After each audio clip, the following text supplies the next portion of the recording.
for more things. Good evening, everybody. We'll call to order the Milton School Committee meeting for January 22nd, 2025. And first, we'll begin with the Pledge of Allegiance.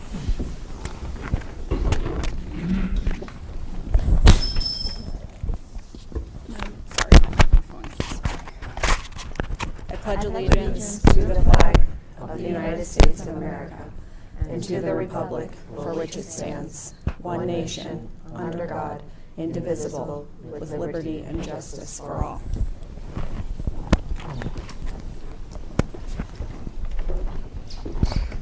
Okay, good evening, everybody. So first we will approve our agenda for tonight. One suggestion has been to move, we are joined this evening by one of our student representatives, and we have the idea to move your report up within the superintendent's report before the Pierce Site Council presentation. Are there any other changes to the agenda as listed here? All right. So then we can go ahead and approve our agenda for tonight. And the first item is public comment. So just as a reminder, we include public comment on our agendas as an opportunity for us to hear from members of our community, whom we invite to share their perspectives with us for up to 3 minutes apiece. And we do not respond directly to individuals' comments. If they are speaking to topics that we have listed on our agenda, then we may be able to sort of respond to questions or concerns that have been raised in the course of our discussions. Do we have anybody present for public comment this evening, either in person and or online? Okay, we have a couple of people in person. Mark, can you see if we have anybody on? If you're online and intending to speak in public comment, please Recording raise in your progress. hand. We'll go ahead and get started with our attendees who are joining us in person this evening. So if you would come, just introduce yourself for the record, and thank you so much for taking time to join us. Good evening. My name's Karen Friedman Hanna. I am a town meeting member from Precinct 2. I'm a past president of Congregation Beth Shalom of the Blue Hills. I'm a mom of a teacher in the high school. I'm a mom of kids who went through the programs here and are very proud of the school system, very involved all along the way. So I appreciate all the work that all of you do and are doing. I rise tonight to bring concern and hopefully consideration for viewing the topic about the holidays in the schools. Considering rather than removing some to make it more equal in representation, or maybe not as focused on the different holidays for different cultures, I urge you to consider the opposite. Right now, our country is very focused on becoming more of a Christian nation. And those who practice Christianity may not feel it as much as those of us who don't. There has been a tremendous rise, I think all of you know, in anti-Semitism and everything other than Christianity. Different faith groups have been persecuted differently. Everything going on in Israel hasn't helped, certainly. The political spectrum has changed considerably, and there's been a tremendous amount of anti-Semitism, which is what I can relate to most. But I feel it, and I've heard it from other people of other faiths, how much they feel where they feel that they have a lower standing in our country than others. And that's really unfortunate in so many ways. Milton has been a very diverse community always. We moved here, our family moved here in 1994 because it was one of the more diverse communities around. That's what we were looking for. And we proudly have been a part of various interfaith things and other things with our synagogue. I worked closely with Rabbi Benjamin, with Superintendent Gormley, to get the policy in place that is currently in place with the holidays, with being able to have at least one of the high holy days. It's not just any holiday, it's the highest holy day set of holidays that there are. And especially, you may or may not know, with Yom Kippur being the holiest of the days, that's the one where anybody over the age of bar mitzvah age or bat mitzvah age are supposed to fast for the day. So it's really a very poignant day of atonement. A lot of thought has to go into the day, and it's very powerful and meaningful. So the idea that it's being considered to be taken away when it's been basically recognized for 30 years now in some way or another is very upsetting and very concerning. Rather, I would suggest, if possible, to consider half days for some days that are already in the calendar, and adding not only, or keeping not only the Jewish holiday the way it stands, but considering adding Diwali and Eid and the Lunar New Year, because those faith groups deserve to have it recognized also. And in a time when it's so contentious around faith in our country, why don't we have Milton be a leader rather than not taking a stand in that way? And I know it's not intentional to have it feel like it's not intentional to have it feel like there's that something is being taken away, but optics matter, and the feeling of people who follow those faiths matter. And so please consider it to have half days in some ways. Day before Christmas does not need to be a full day. Other days where it's professional development maybe could be half a day, and make up the 3 days that way. I think we can be creative. Thank you so much. Thank you very much for Thank you. letting us know your thoughts. Okay. Yes, please. Thank you so much.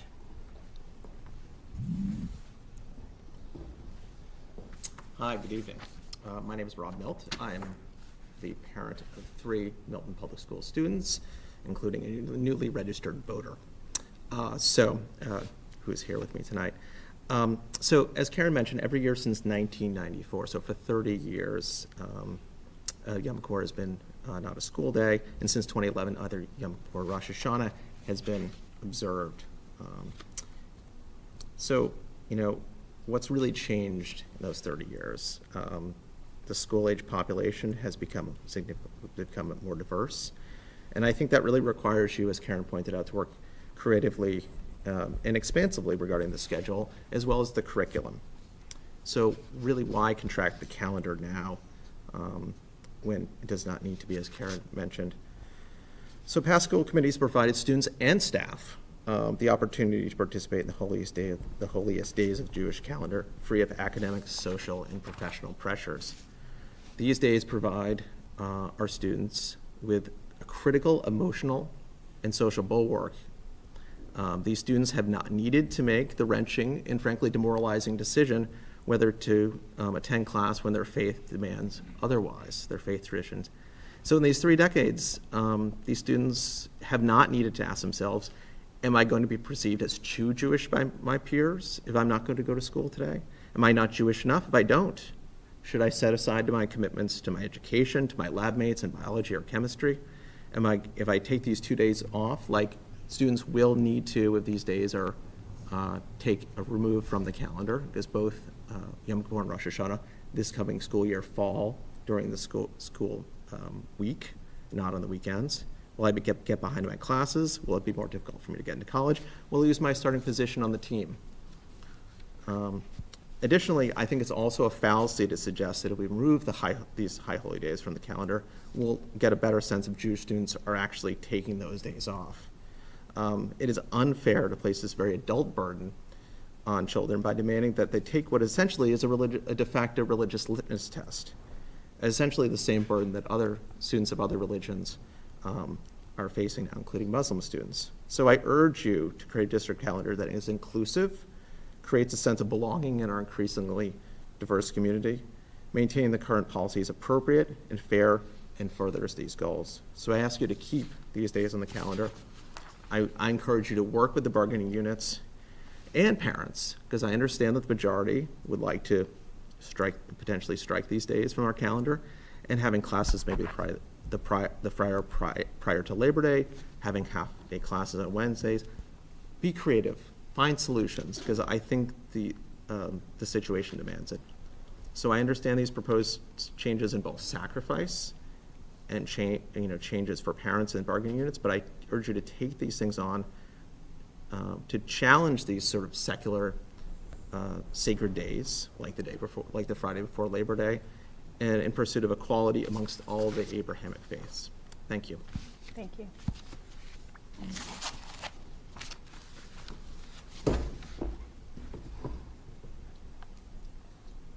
Is there anybody online wishing to participate in public comment?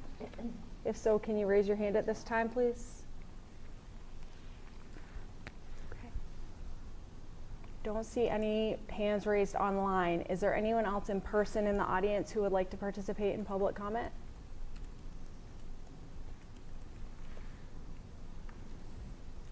Okay. Thank you very much. So we will have the opportunity for members, to the extent you want to continue considering points that have just been raised. Obviously, we are going to be discussing once again the calendar this evening, later on in our meeting, so we'll have that opportunity. But thank you very much to the members of our community who took time to come and share your perspectives with us. Thank you. With that, we'll turn to the superintendent's report. Thank you. A few things to report that we have been working on. A couple of events coming up, so a lot of people at this table and some over there in attendance are going to be at the kindergarten information night, which is tomorrow night. We are welcoming all of our incoming kindergarten parents and going through all things MPS. It's an hour long.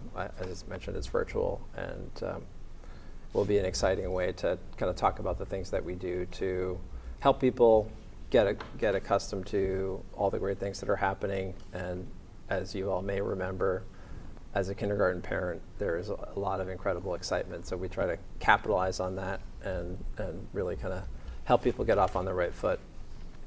The teaching and learning sessions, which I think were really, really great, finished last week. So we had our final two last week.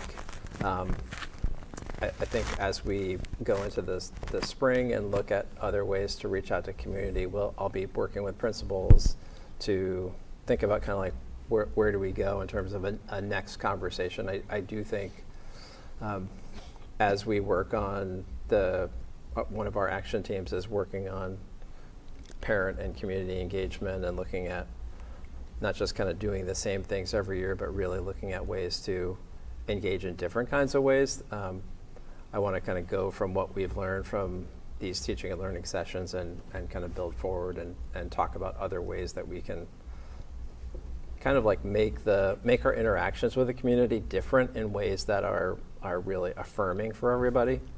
I think we have kind of a predilection in education to have a lot of content, and then we want to just deliver the content as opposed to engaging together in the content and kind of building understanding together. And I think that's it's powerful, and it has long-lasting impacts in terms of like kind of a joint caring and support for students. So that will be kind of the intention that we'll be bringing as we look at the spring and the other kinds of engagement we want to do. Val and I met with some students, the Asian American student group at the high school, which was really fun last week. And they're going to be leading the Lunar New Year celebration, which is really cool. That's on February 8th from 5 to 7, is that right? Yes. At Pierce Middle School. And what was really cool about that was just how engaged the students were, like, and how much they really wanted to share and be a part and lead, and just kind of made me realize what an untapped resource I think our students are in terms of giving them an opening. They are totally ready to run. Yep. I know Selena does this in her work outside of being a school committee member, and probably knows exactly what I'm talking about. We are working with principals. We're going to talk a little bit later about kind of where we are with our FY25 financial situation.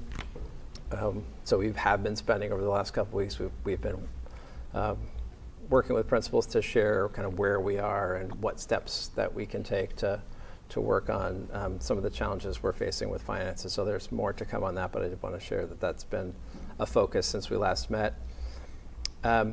This week I met with superintendents from across the metro area.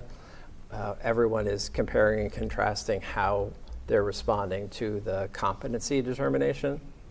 So that is basically the MCAS graduation requirement, and it's written in the law as a competency determination. So everyone is comparing how they are locally meeting this requirement. In a lot of ways, I think the reality for almost every district that I talked to was we're doubling down on our grad requirements. So we're keeping our grad requirements as the competency determination. And the state is kind of continuing to look at, now that ballot 2 passed, they're going back to the drawing board right now to figure out kind of what's next. So I think for the near term, locally, districts have set their graduation requirements as this is what we believe a student needs. The competency determination was a state requirement. So I think we're going to be working to make sure that, obviously our competency determination will be, the standards required by the state are matched in our curricula.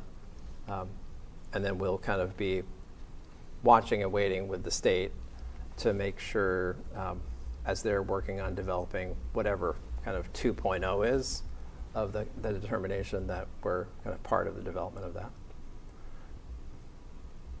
And there's a team at the high school who I've been meeting with, so there are lots of people putting their heads on this and looking at some of the unique circumstances. Most districts, yesterday in the meeting I was in, we're talking about we have 5 or 10 students that, with the MCAS going away, if we go back to the grad requirements, they actually had this other kind of circuitous path. If we require, like, for example, a lab science course and an English 10 course, maybe some of our EL students had a different pathway to graduation than specific courses articulated in that. So we're talking about that just to make sure we're seeing every single student and making sure that we don't create some sort of new process that requires some of our students who would have been successful to all of a sudden hit a new roadblock.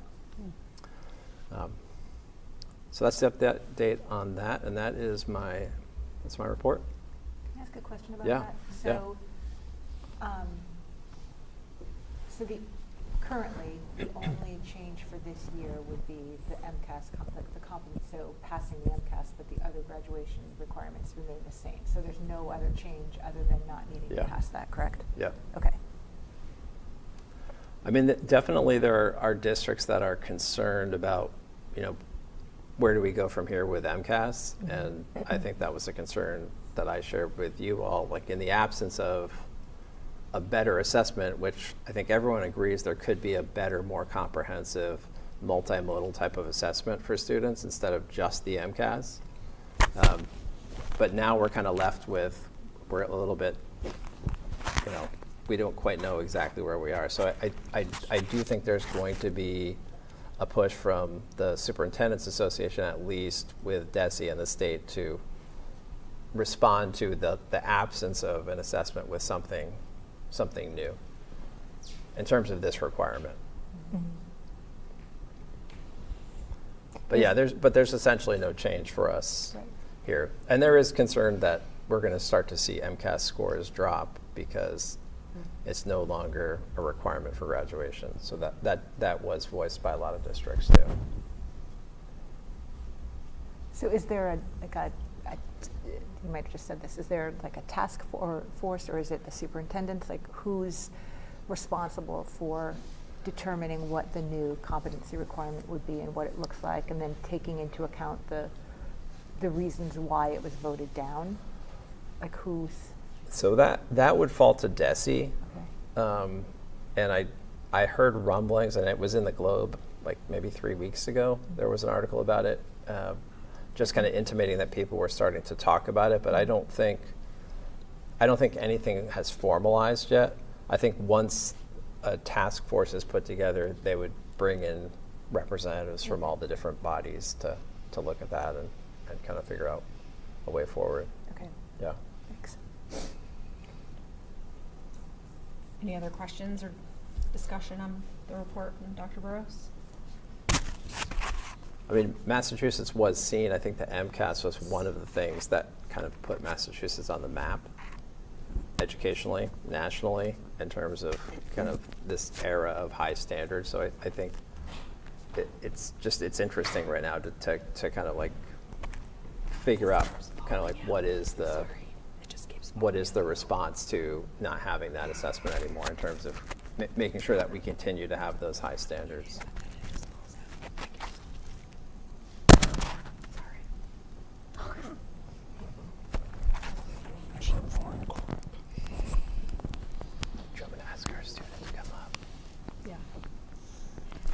Sorry. So,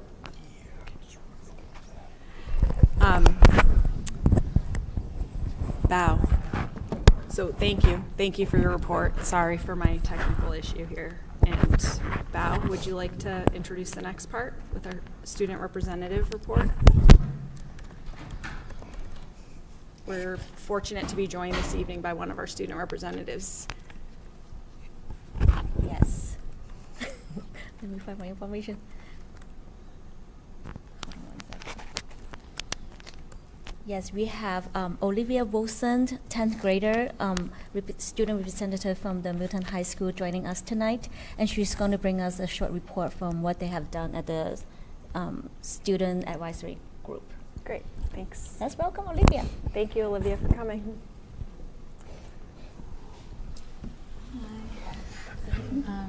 Yeah, so as Brown said, I'm Olivia Wolfson. I represent the 10th graders along with Adam, but it's just me here tonight. So like for the whole year, like once a month, me and all the other school committee members have been meeting with Superintendent Burrows and Member Bow to chat about the goings on, I guess, and like make sure that we're connecting with you guys with issues that are relevant like to the student body as well, and making sure that there's that connection there. In the past, we like tackled like the calendar issues, and we brought you guys that survey that once again, like it got the student perspective as well, which is I feel like our main thing, like bringing that voice to you guys. Now our new thing is cell phone policy. That's something that we're really trying to figure out, and we're choosing that for a lot of reasons. I mean, I don't know if you guys have been keeping up with the news on it, but like nationally, it's a super big topic right now. If you look across the school systems, there's been like the range of ways of dealing with cell phones has been like immense. So we're just trying to figure out for our system, for our situation, like what's the best move. And I feel like it's an issue that students, staff, and parents all have incredibly strong opinions on. So like if we can bring you that kind of perspective, that's something we definitely want to do, because whatever decision is made, there's going to be feelings about it. So if we can have like data, that kind of thing to back that up, that's something that we're into. So right now we're going to we're making a survey that we're going to send out to high school and middle school students, staff, and parents. And what we're really interested in looking at is how answers range from like middle school students to high school students, because I'm not sure if you guys know all this stuff, but the policies are slightly different from the middle school to the high school. And when kids come through the high school, through that system, there's been talk about like that inconsistency. So we want to see where is it working, where is it not, and like what's good and bad about both ways that we're doing things. So like we're gonna gather that information. We're also, there's a lot of the parents, there's like safety concerns with phones, but then there's also like, do we want to be offline and connected with our friends and stuff? So it's just such a vast issue. So we're gonna like kind of bring you guys the data on that. So in the next few meetings, whenever we can get that out, someone else will be here to tell you about that. But yeah, we just letting you guys know, like moving forward, there's going to be one school committee representative at all these meetings, and just kind of do what I did today and like give you a little update on what we're up to. And as we gather information on whatever we find relevant, we will share it with you guys so that it can help you make informed decisions. Thank you, Olivia. Quick question for you. Do you have a timeline for this survey or the gathering of the data? Yeah, so we're like nearing the end of a term right now in school, so it's like pretty crazy. So that ends January 27th. So we're looking early February to get that out, because it'll be hard for us to put it together, but also kids are going to be so busy they won't be answering that kind of stuff. So early February, get that out there. That's like our goal for sure. Great, thank you. Thank you. Okay. Any other questions for Olivia? I think it's a great topic to take on. I'd really be interested in y'all's perspective, the students' perspective, so thank you for leading on that. And it's great to anticipate getting to see our student representatives in our mix more consistently. That will be really wonderful. So thank you all for sort of sorting that out. We know you're very busy and you have a lot keeping you occupied in the evening. So Yeah. thanks for being here with us tonight.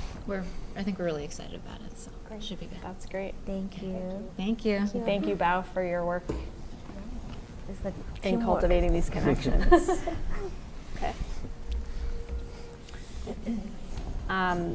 So next, under the superintendent's report, we're excited to have our Pierce Middle School Site Council with us this evening.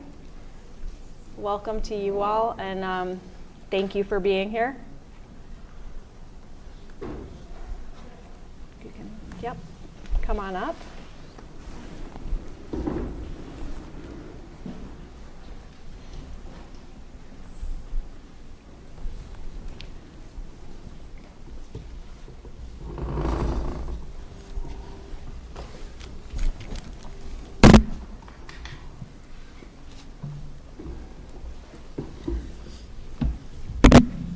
I know my fifth grader is eagerly anticipating her visit to Pierce tomorrow to see Annie Jr. Hopefully a lot of us are planning to go check it out ourselves, but yeah, I think you're all going to have a very exciting day tomorrow. We're looking forward to welcoming 380 or so fifth graders for the morning. I'm glad you brought that up, Lizzie, because some of what we wanted to cover as part of our presentation tonight is some of the more deliberate work that we've been engaged in around strengthening our structures and systems around the transition from elementary to middle school. So, does somebody have the slides?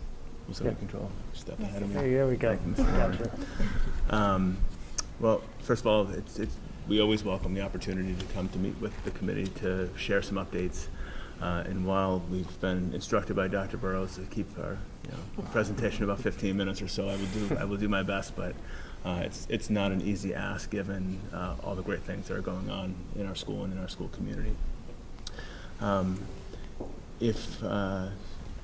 Just to introduce our site council, in my now 14 years as a school principal, I've never seen so much engagement from a site council, both from the numbers of parents and family members who expressed interest in joining from the beginning to those who consistently attend our meetings on a regular basis. I think it's exciting to often bring back returning members, but also to see the interest and the fortune that we've had in adding new members every year. Been incredibly lucky to have such a wealth and diversity of experiences join the council. And I want to thank and acknowledge Monique DeBarros, who's here tonight in person, Rachel Posar, who's here in person, and I saw Dr. Idia Thurston, I think is still online. So we appreciate their engagement. It's a meeting I know we look forward to monthly, just to dig in both the main charges of leading a school improvement plan, but also to engage in dialogue around our kids' experiences at Pierce. What are we doing well, and where are opportunities to continue to grow?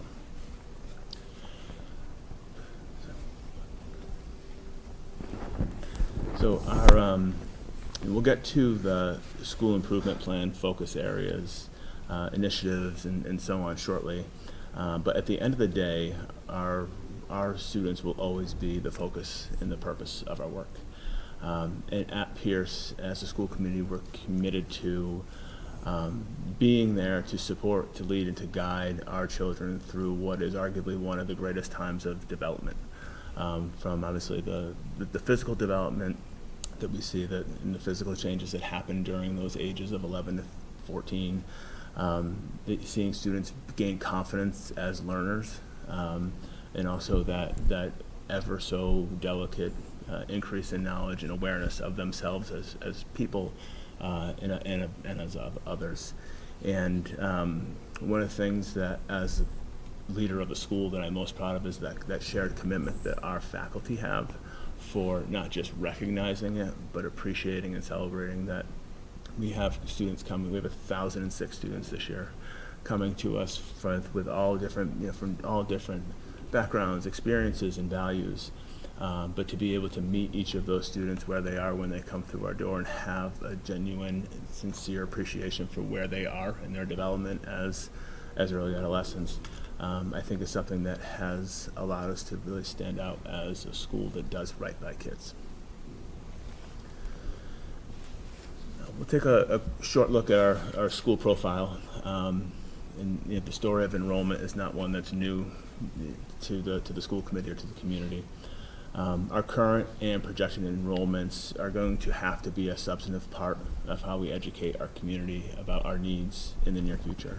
And while the prospect of a school building project will eventually alleviate space issues throughout the district, the reality is that our enrollment continues to outpace staffing that we've added. And while we were incredibly fortunate to add 2 positions for FY25, where we were able to make our 4th teacher team in 6th grade, and we can talk tonight about the gains that we have seen there. It's easy to argue that we are still, the middle school has historically been underserved when it comes to addressing personnel needs, right? And we can see why that happens, right? In elementary school, students are younger, they're learning to read, they're learning how to be students, and then in high school, we're getting students ready for the transition to post-secondary. And I think there have been times historically, not just in Milton, but everywhere, where the middle school can sometimes be an afterthought when we're thinking about personnel needs. And that it's something that, in addition to navigating and negotiating the space issues that we find ourselves in, is really keeping the conversation about how our student enrollments are, and how our staffing is keeping up with our student enrollment needs. And we'll circle back to this throughout the presentation. But as we talk about Pierce Middle School and what it means to be a student at Pierce Middle School, one of the things that I think comes out of the words that come out of my mouth most often is this commitment to creating a culture where students can thrive. We've had an outstanding start to the school year. It's really hard to believe we're at the halfway point already. But this year, we've had a continued focus on creating experiences and structures for students that contribute to that thriving school culture. We'll spend some time now sharing some of the specific moves we made to both complement the academic program, and to continue to build a climate and atmosphere at school that is dynamic, inclusive, and supportive. Some specific examples of our work on school culture. We have that acronym, our peers' values: perseverance, integrity, equity, responsibility, community, and excellence. We, over the course of the past few years as a faculty, have developed those values, not just to have in a mission statement, not just to hang in our handbooks, but to really have these values that we point to, that we believe that we want our kids to have, we want to engender in them as a result of their experience. And it's one thing to say that we want our students to persevere, or that we want students to have integrity, but it's another to provide them with opportunities to practice that, to grow that. And related to that, one of the things that I know that Janice, Matt, and I are all committed to is catching kids doing the right thing.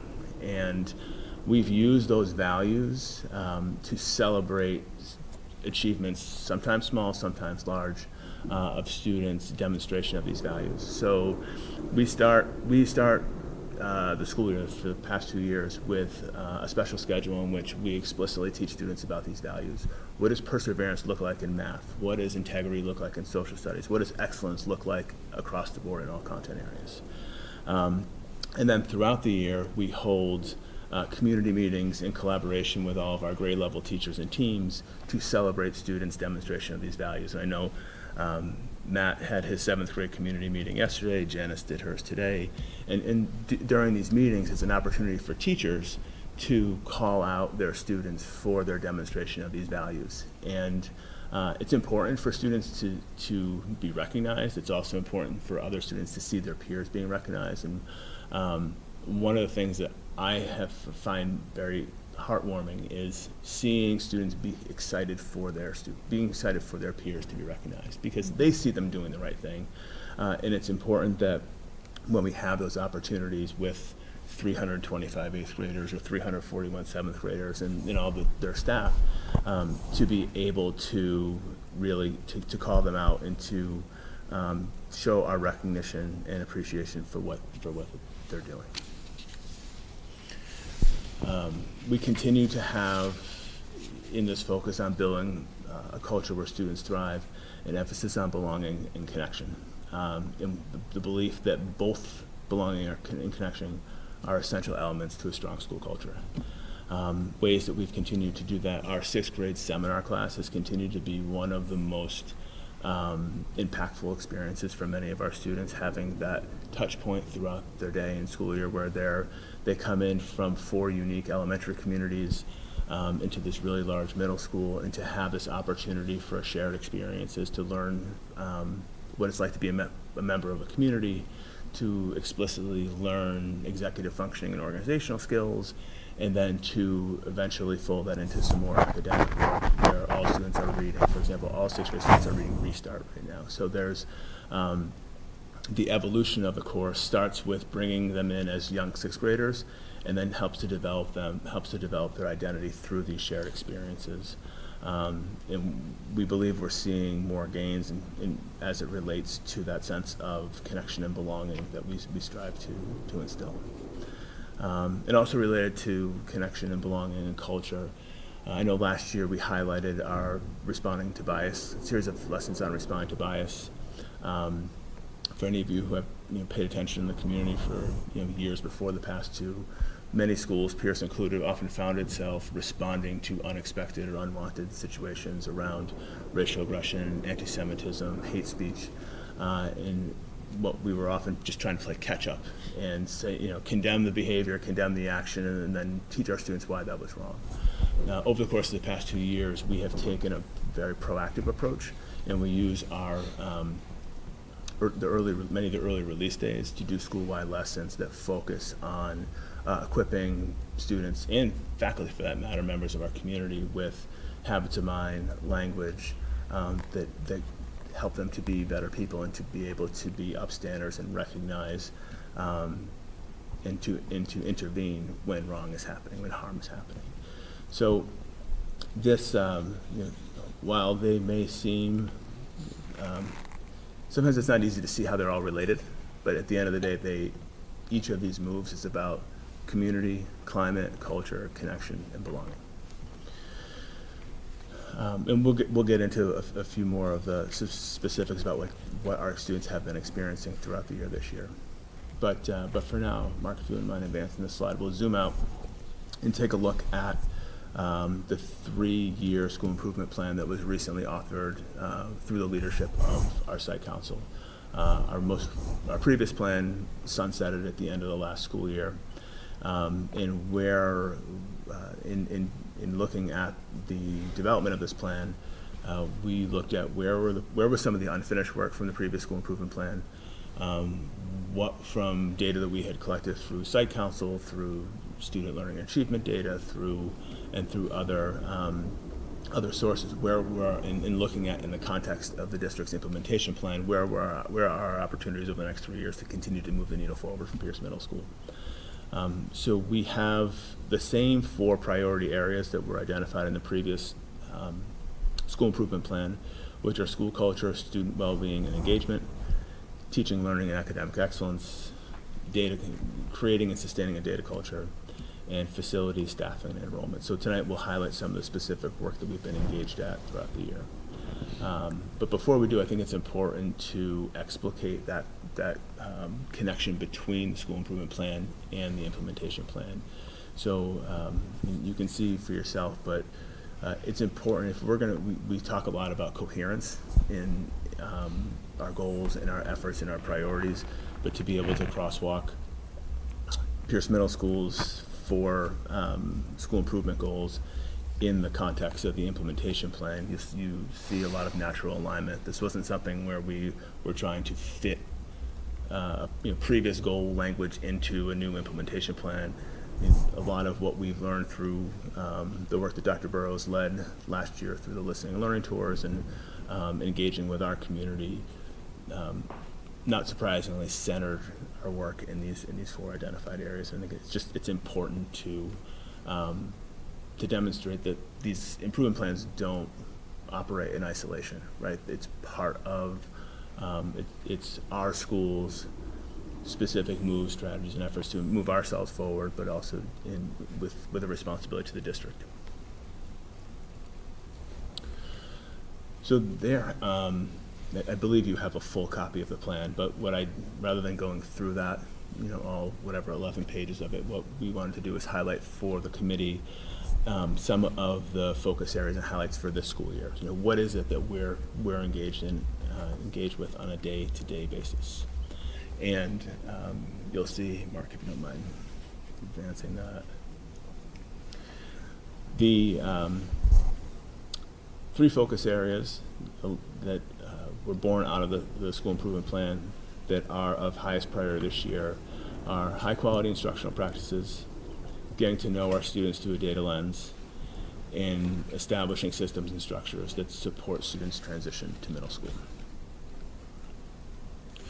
So when we start by when we look at academic excellence and high quality instruction, academic excellence and high quality instruction are at the forefront of our work every day, period. We are a school, that's what we are. We're here for teaching and learning. So last spring, as a faculty, and in reflecting on a lot of the conversations that had been had through the work led by Dr. Burrows, we pondered questions around, in thinking about what is academic excellence. You can ask everybody at this table and get a different answer, right? And none of them is more right or wrong than the other. So we dug in a little bit and we asked our educators, what does high quality instruction look like? In our day-to-day, what are we doing as classroom teachers, service providers, that is going to move the needle and raise the bar for all students learning? And so we engaged our educators in a survey around their practices. We did some collaborative analysis of educator feedback with the goal of reaching some consensus. So you've seen through the slides this commitment to high leverage moves. So here, enter high leverage moves. Through data collection, conversation, and consensus building, these high leverage moves were identified as a commitment by all Pierce educators to the answer question, what should every student expect every day in their classes, regardless of grade level, discipline, sort of agnostic of all that. And where we landed on were these, what we call our 4 high leverage moves. So what does this look like in practice? As I said a minute ago, these are the aspects of teaching and learning that we say all students should expect every day, in every class. So we talk about learning objectives, making learning goals clear to students. Students need to know what they're learning, not only what they're learning, but why, and have tools to measure progress and to self-assess their progress. Having routines, we know, especially as young adolescents, having a routine, knowing what to expect, and eliminating as much as we can the unexpected puts us in a better position to learn. It's teachers' commitment to varying instructional practices. Right? What we spent 2 years ago a lot of time working with Novak on universal design for learning, bringing that what we know about UDL into our planning and into our instruction, and providing students with multiple entry points for their learning. And then ultimately the work of using data and feedback we're collecting to tailor learning opportunities and experiences to meet the needs of all of our students. And that data piece of it segues nicely into, Mark, if you don't mind advancing the slide, the work around building and sustaining a data culture that is focused on advancing outcomes for students. So you may have heard from previous Site Council presentations, the through line of our PD focus this year with our Unit A staff has been getting to know our students through the data lens. And throughout the fall, each of the professional days focused on getting to know our kids through data lens in a different way. In September, we started by identifying and analyzing a variety of data sources. In identifying those sources, looking for emergent trends, identifying priorities, and identifying strategies to remediate gaps. And then in October, all of our staff were trained on Performance Matters, so that tool embedded in PowerSchool that has all of our warehouse data, from historical MCAS data to iReady screeners and so on, and using those data to look at students' trajectory over time with regard to MCAS, with regard to iReady screener data, looking back at the data sources they had used previously in the fall, and then fast forward to December, where we used, again, Performance Matters to leverage the data that was collected through the SEL and DEIB screener data analysis, and look, so the culture and belonging data, and being able to look both at school level data, where are we doing more holistic, how are we doing more holistically, but then looking more closely as classroom teachers at individual students. So having those tools and having that focus and having the professional development time to do that, we have seen some exciting gains in getting at that goal of getting to know our students better through data. Another specific move that worth highlighting in building and sustaining a data culture. Kat DeRoche, our K-8 literacy director, Brian Seelig, our K-12 math director, and I have been working with our the Pierce Math and ELA teachers around looking at their teacher level MCAS data. It's common to look at student level data. It's common to look at the whole grade data for specific content areas. But one thing we hadn't looked at was the teachers' classroom data. So how, if I'm a 7th grade math teacher, how are my students performing? How are they achieving and how are they growing relative to the rest of the 7th grade? And looking at that over a 3-year trend. So in doing that, we wanted to provide teachers with that opportunity to do that analysis and to do that reflection. And we knew that for some staff, it could have pushed them a little in ways maybe they weren't ready or they weren't comfortable doing. And for others, they do this as a matter of good practice. So what we did, we created, we culled all the data, and using a protocol that asked them, just a simple protocol, what do you see? What do the data suggest? What are the implications? We gave staff, we took a UDL approach. We gave them the option of either doing the analysis independently or doing it collaboratively with Brian and me, or collaboratively with Kat and me. And what we have seen have been some really exciting analysis and some outcomes from that, which we're already seeing teachers making adjustment to their practices, sharing successful practices. Some of our teachers who are consistently having mean student growth percentiles in the 60s and 70s being able to share with their colleagues whose students may not be growing at the same rate. Teachers using analysis from this exercise to set goals for students, particularly around their growth, right? Moving those students who are vulnerable to either being partially meeting to meeting. How do you move the 494 students from 494 to 504, and now from out of partially meeting and into meeting expectations? So that work paired with the getting to know students through the data lens has really put a more individualized focus on using that data for individual students. And now we have teachers now who are thinking about how can they use the data, their teacher level data, to inform their student learning goals throughout as part of the evaluation process moving forward. So I would say in terms of with my instructional leadership, this has been a move for me this year that I have felt really connected to the teaching and learning, the data analysis, and being able to work with and think closely and collaboratively with our staff to help to continue to move forward in the spirit of continuous improvement. So just one final highlight, and this is something that, in looking at the structures and systems that support the transition to middle school, Dr. Burrows and I started this conversation probably, Peter, last winter. And honestly, it came out of, I had initially requested that we make the Welcome to Middle School camp, which was sort of the universal, intended to be the universal strategy for orientation, paid for by the district. And there were a variety of hurdles to that, particularly, specifically just to fund it. So we talked through how can we achieve the same goals that have equipped lots of students to be successful in the transition, but do it differently. And the history of Welcome to Middle School camp, it's a great experience for many students. But I'm going to emphasize many, because it's not all. It has, students have an option at the end of the school year, or an option at the end of the summer. The students who attended, the data, the feedback from students is always positive, same from parents. But what we were finding is only about 80% of our students were attending.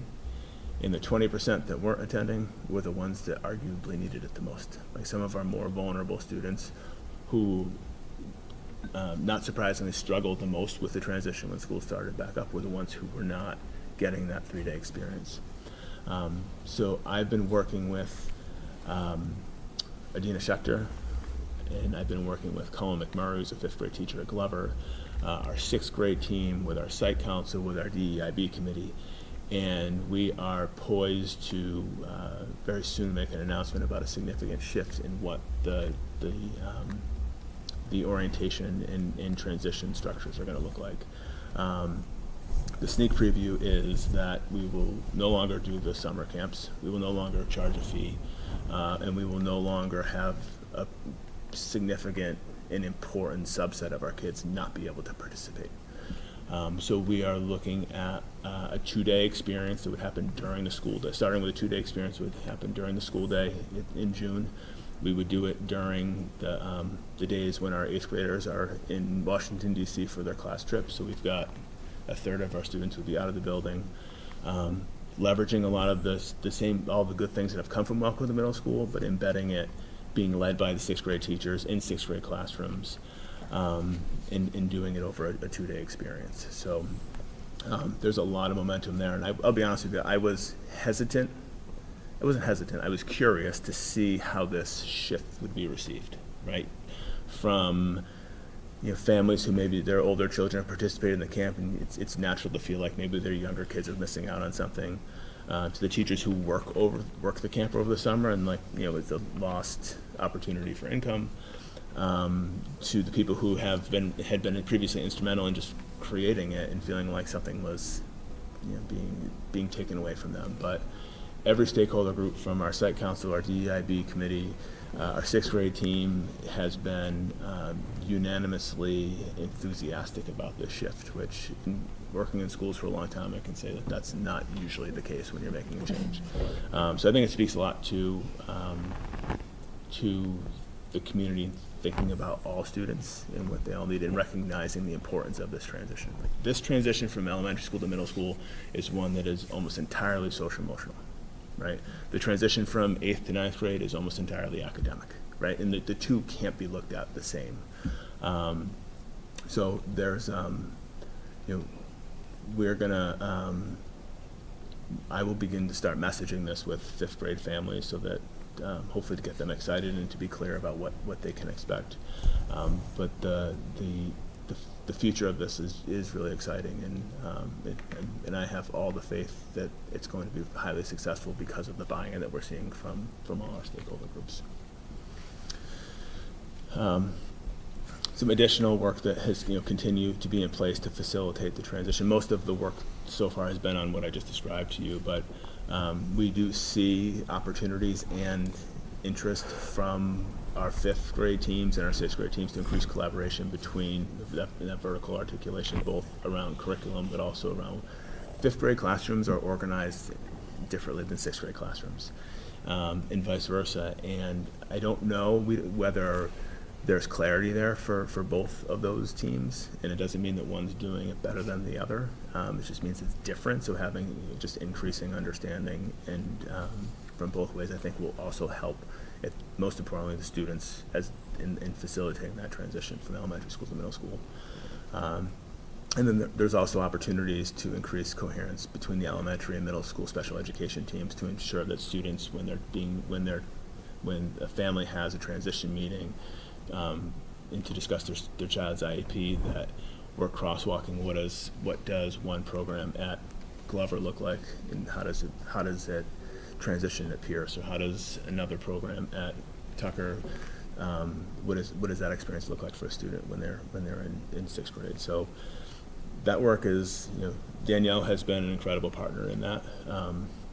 There's a lot that we've had to honestly unwind from past experiences and past history, but I think that the right people are in the right seats to continue to move this forward.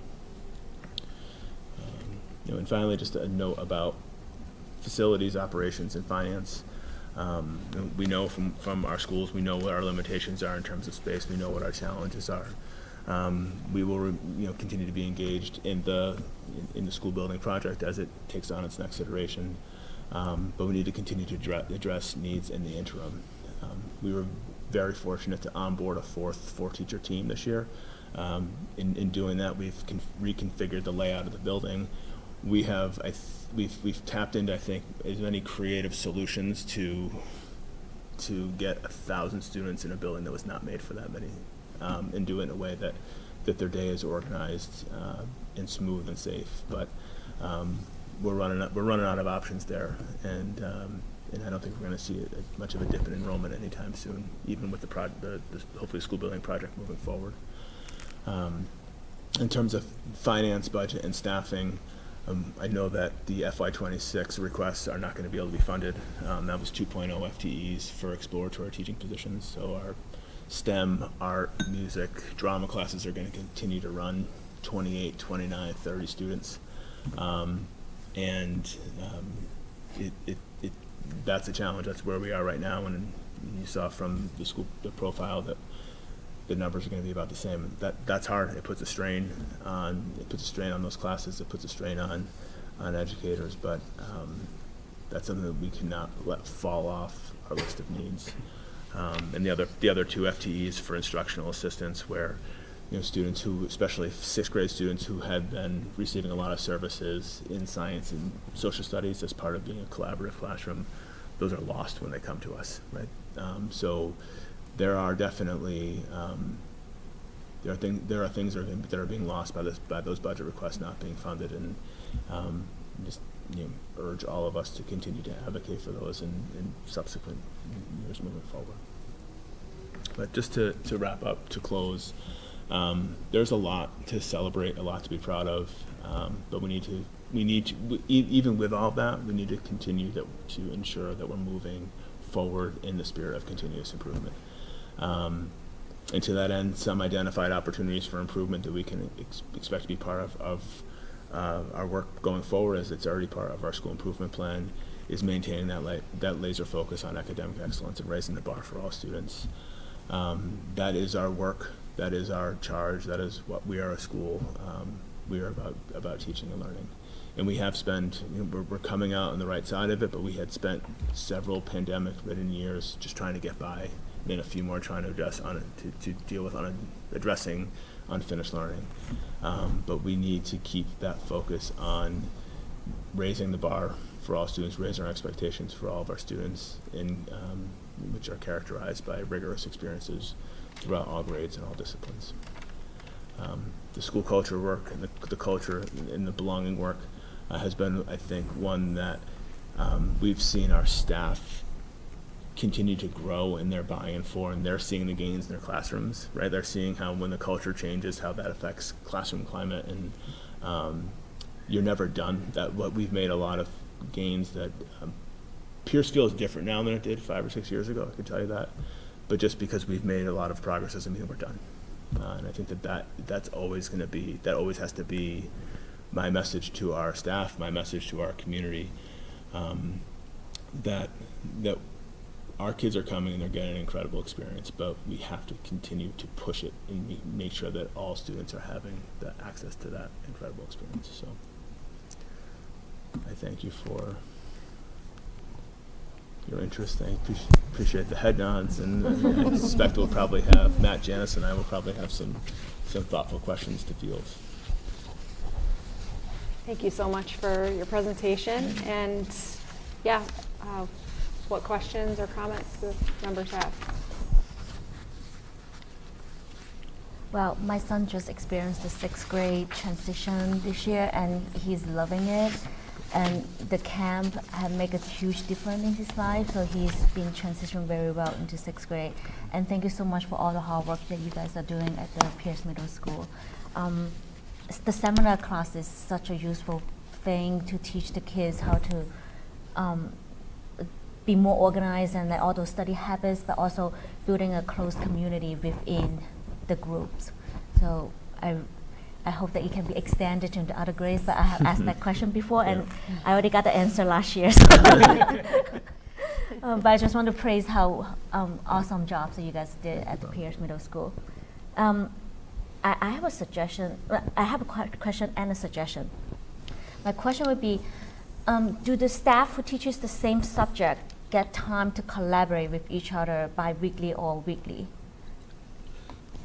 Like within the schedule. Do you want to talk about the scheduling part of it? Sure, how the scheduling works. So we have a number of meetings. So our by department, the student, they meet once a cycle, right? So like all the 8th grade math teachers, the 7th grade math teachers, and our exploratory teachers, we do that with them as well. And then we also meet as a grade level once every other for the 8th grade. In the 6th grade, I think they do it once a cycle, and then we also meet with the teams. So in the 8th grade, me and Miss Veldrin, because she's the 8th grade counselor, we meet with each of the teams once every other cycle to talk about students. So there are actually a lot of opportunities for our teachers to meet, with their teams, with their grade levels, and with their departments. That's great. Yeah, Sorry, what's a cycle? So we have a 7-day rotating cycle. Yeah. So that's So once 7 days. Once every 7 Once days. every 7 days. 7 school days. Yes, Gotcha. 7 school days. And each day has how many carriers? So there are 6 periods in a day, Yep. and then we drop one of those 7 days, right? So it's a revolving cycle. So I was thinking about the space issue, and now that we know the budget might not be fully funded for next year, so I was just thinking about creative solutions to this space issue. Maybe it's a stupid idea. Is it possible like we have departments for different subjects, and the teacher we use that will be in the department office, and then the classrooms and teachers, so the classrooms is available all the time, and the teachers they travel from classroom to classroom, and students also travel from classroom to classrooms. We have, and Janice knows the numbers from Janice holds responsibility for being the master scheduler. But when we look at from 4 and 5 years ago to now, there used to be a handful of classrooms that were shared, and now there's a handful that don't now. Yeah, the majority. So the idea of this is my classroom is gone. But you're right, Bob, and that's where that has been a shift in professional culture too, right? It's easy to get comfortable in your own classroom or feel put out when I need to go in a math classroom and when it's his off period, and now he doesn't have the space to prep. I think the strengthening of the professional culture has made people more understanding and flexible, but it is most of the classrooms are utilized Yeah, we're pretty Every tapped. period. every period. Yeah. Oh.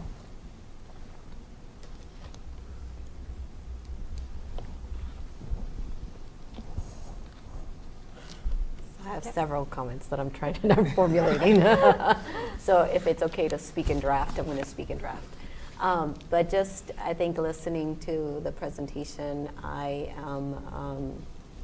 I could pick up on sort of the progress that you've made from last year to this year. And when I think about sort of the introduction of this piece around values and how you were starting to ensure that you were living those values, right, in every aspect. So I was heartened to hear sort of the progress that you continue to make around that. I'm a firm believer that, you know, when you start living those values, the culture shift happens. Like, you have to be intentional about shifting culture and not just sort of take it for granted that it will magically somehow happen if your intention is there. You actually have to put actions behind it, and definitely heard throughout your presentation that you're doing that. And also sort of love to see I love seeing the alignment between the implementation plan and your strategic, you know, school improvement plan. I think that makes a lot of sense, and could see sort of where you're going. I had been hearing sort of over the course of our conversations with Dr. Burrows in terms of moving to this effort to make sure that that percentage of the sixth graders who were not getting that the support that they need to transition as well as they can into what can be a huge change developmentally, sort of where young people are at that particular stage. And I have a fifth grader that's getting ready and super excited, and I think I want the camp for me, not for her. But, you know, as she's talking about it, it's like I feel like I have to shift, right, in the way I'm thinking about her developmentally and where she's at. But it's such a big change for kids, and I think sometimes we take it for granted, but knowing that there is a subset of students that need it even more. And so how do you make it sure that it's accessible to all? And I am just so glad to see that shift, because I think it's going to continue to get us closer to where we want, where we see all of our students ready and able to make that transition. Challenges will always be there, but the more that we can do to make sure that we're supporting all of our students is great. So I'm just I was sitting here just super excited and going like, all right, I want to be part of the Site Council next year, and you know, sign me up now.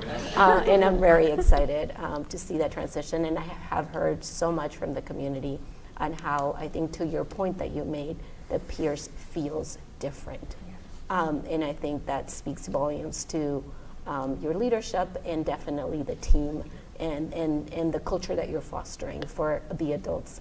Lastly, I would say that your use of data, I was very, again, I think that the way that you spoke about it in terms of not only focusing on, okay, what students need additional support, but also how can then we use data to inform practice and shift practice and do it in a way that feels safe for teachers, right? It doesn't feel like you're singling folks out, but this is an opportunity to continue to improve your craft.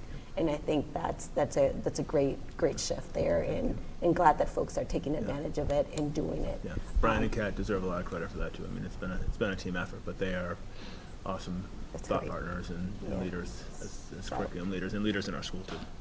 So I just have comments and just Thank you. feeling very positive about the shifts that you're making. So thank you. Thanks, Lena. Let me just add one more question. Like, how many days are the 8th graders going to be in DC? And so, is it 2 days? 3 days. 3 days. 3 days. Are the 5th graders going to be in Pierce for all 3 days? 2 days. We got the blessing from the 4 elementary principals this week that I think that there was some massaging they had to do with their 5th grade team. 'Cause it's the last full week of school. Yeah, So yeah. I understand for 5th grade teachers, that's that last full week with your students before you send them on. I know that I think it's Collicott and Glover maybe have their moving on ceremony scheduled for that Friday, and we don't want to step on the toes of that. So the day would look like 9:45-ish till about 2. So they'd have 2 days. They'd work through like a mock schedule. They would change a few classes. We would have lunch there. It would be led by our 6th grade teachers in 6th grade classrooms. So a lot of the details and the design are still being fleshed out, but the structure has come together. Great. I would just like to piggyback on your comments, Dr. Miranda, which were very articulate, not drafty at all, in my opinion. Just to reinforce the same appreciation. I think, this is my 4th year on school committee, and I also, have a rising 6th grader. I first ran for school committee when she was in 1st grade, and quite honestly, one of my main motivations to even run for school committee at all was my concerns about Pierce and wanting to do anything I could to sort of help our district move in a positive direction so that I would feel confident to send my own children to Pierce Middle School when that time came. And so it is a good feeling to sit here conscious of the trajectory of these past several years, and also to hear you continuing to really talk candidly about the work you're still doing towards clear and focused goals of building on the progress you've been making. And so I'm also just excited, honestly, because this to me does feel like a very tangible sort of story of like the positive momentum that we have as a district.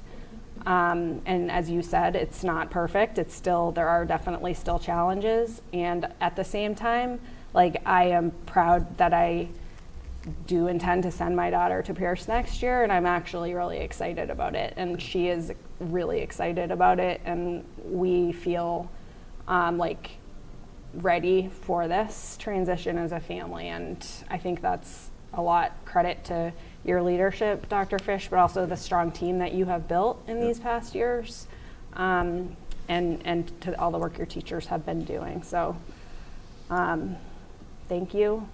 And yeah, we'll be seeing more of each other. Just a couple of questions.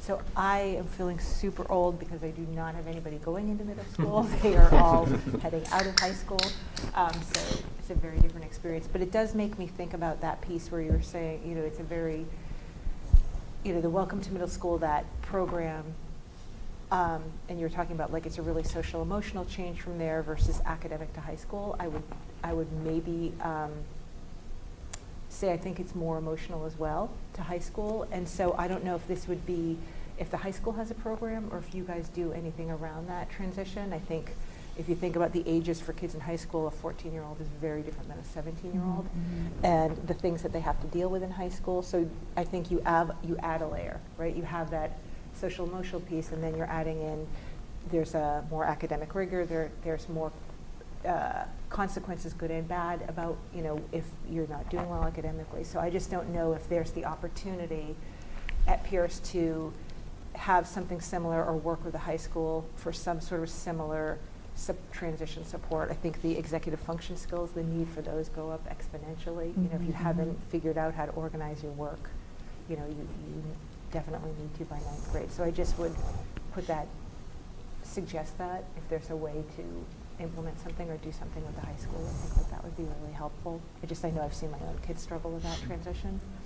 I also had a question, and the growth was like 46 students in one school year, which was, you went from like 964 to 1,006. And you know, one of the things, and this is maybe just more anecdotal, but I'd be curious about it. Anecdotally, you begin to hear that a lot more people are not making the transition to the private schools. I think, you know, hear from friends and schools that, you know, for example, BC High, there aren't as many kids going there. So have you guys seen that? And if so, I think it plays into some of what you guys are talking about, which is this, there's been a substantive change. People are eager to keep their kids in the district. Have you heard that? And then do you see that impacting your enrollment? Yes, I think so. I think we're starting to see that. Yeah. For me, in my first 4 years in the district, they were the pandemic-ridden years, and we were seeing an exodus after 6th grade for schools that first year schools that were open 5 days a week, or who had in-person instruction, and right. So it was hard for me to get a measure of like, the rate of how was that rate of attrition going to be something that was it a blip in the radar, or is it a sign of things to come? But when you look at, for example, our current 7th grade, that's usually the year when you see it, they're 341 is the current enrollment. They were 352 as 6th graders. So to only lose 11 students out of 352 would suggest, again, it's a one data point, but we are seeing, and even our school counselors do a great job of tracking just the number of applications. They're the gatekeeper of all the transcripts and discipline records and attendance and things like that. They keep track of how many applications they're helping to quarterback the process for, and they're seeing a downturn in the year over year, which is awesome. That there's this surge of enthusiasm about not going for a private option. You know, I would argue, I'll just say it, fine, maybe unpopular. I don't think many of the private options are better than they're going to get from their public school experience, but those are family choices, and that's, you know, right. Parents know their kids best. But I don't think there's people who are feeling like they need to leave the district because of something that's fundamentally missing or wrong. That's great. I would actually piggyback of what you said, Amanda. I do think, I love that you're, creating a better transition between 5th and 6th. I think that's, I feel like 5th graders, they're babies still, and then come to middle school and it's a whole new world and they're learning a lot of things. And I have to say that I've gotten great feedback from parents of current 6th graders that really is helping. So I appreciate that, and I appreciate the efforts that are being made there. This is my 3rd year at Pierce, so I have seen in the last 3 years huge change, leaps and bounds. I love seeing my 7th grader sit at the kitchen table and read every night, which is phenomenal. That didn't happen a couple of years ago, so I really, really appreciate the work that the teachers are doing, and the focus on academics, and the focus on, and all the things that you're doing in terms of, how you're kind of bringing it together and aligning with the implementation plan and the goals of the district. So I appreciate that. I also appreciate the anti-bias lessons. I think those are, just being proactive about those things, because things come up all the time. I was curious, you being proactive, are you seeing less and less of those kind of incidents as a result of being proactive? I'm gonna knock on wood right now. We're seeing less of some of the incidents we had dealt with previously 3 and 4 years ago were significant in terms of the type of language and the behaviors that were there. I mean, we have not been seeing that. Working with the population of students that we do, and the impulsivity that can sometimes overtake the rational thought. We still see plenty of choices of words and comments intended to be jokes, right? That we still see. But what having the respond to bias lessons has done is when Matt, Janice, and I all have the same practice. When one of us is intervening with an unexpected situation like that, where a student's using hurtful, hateful language, we're able to, when we work with them, the old model was like, you have detention, like there was a punitive approach. We take that more restorative approach to them, where we can still keep them after school or keep them during lunch, but then we'll revisit the lesson that we did with them on microaggressions, or we all use a lesson, a reflection activity on hate speech. And just putting the punishment is the punishment. Like, if you go at things just with a punitive approach, you're less likely to get the desired outcome of extinguishing the behavior. You're more likely to get a response where the student's going to learn, rethink, and that has probably been the most noticeable shift. And what's been interesting is we get kind of mixed results when we talk with parents about this too. Sometimes there's parents who are very supportive of, like, this is not how our family talks, and we appreciate that they're gonna have another opportunity to learn. And sometimes we get like, they're, kids being kids, and when we get those responses, that's where it reminds us that why this work is so important, because there's messaging that kids are getting from everywhere that we have, whether it's a responsibility or an opportunity to interrupt that's where our work lies. So, And I have to say, I think that is very effective. I think having both of those, where there's consequences for your actions, but then having those conversations and getting them to understand is so valuable, and I've seen that, and I think it's just very positive. So I'm glad that you're, despite the mixed feedback that you get, that you're being consistent about how you're approaching that. So we also we'd rather you make a mistake in 7th grade than in 10th grade, right? The stakes, right, or beyond, right? Where there's more opportunity to learn when you're 12, and have an opportunity to come back from it too. I think one of the biggest differences I've seen too, particularly I work closely with the 8th grade, is students' response to those conversations. I find that students are much quicker to own the mistakes that they have made and recognize that it was a mistake, and willing to make amends for, the impact that their behavior has caused. And I think that those lessons that we've done have really kind of helped students with that. I think that's one of the hardest things for middle school kids, is to own their mistakes and to recognize when they make them. But I see a lot more of that now, which is great. And to continue that a little bit too, I'm sorry to cut you off, Anna. A lot of our students now are even more willing to speak to the students that they have harmed, which for a middle school brain to be able to communicate that is really hard. But to have those conversations and anti-bias lessons in the past couple of years, giving them the tools that they need to counter that harm and express how that made them feel in that moment, and to own it, is really important too. I think that, yeah, absolutely. And I mean, being a mom to middle schoolers, I know how difficult that is. So I appreciate all your efforts and your consistency.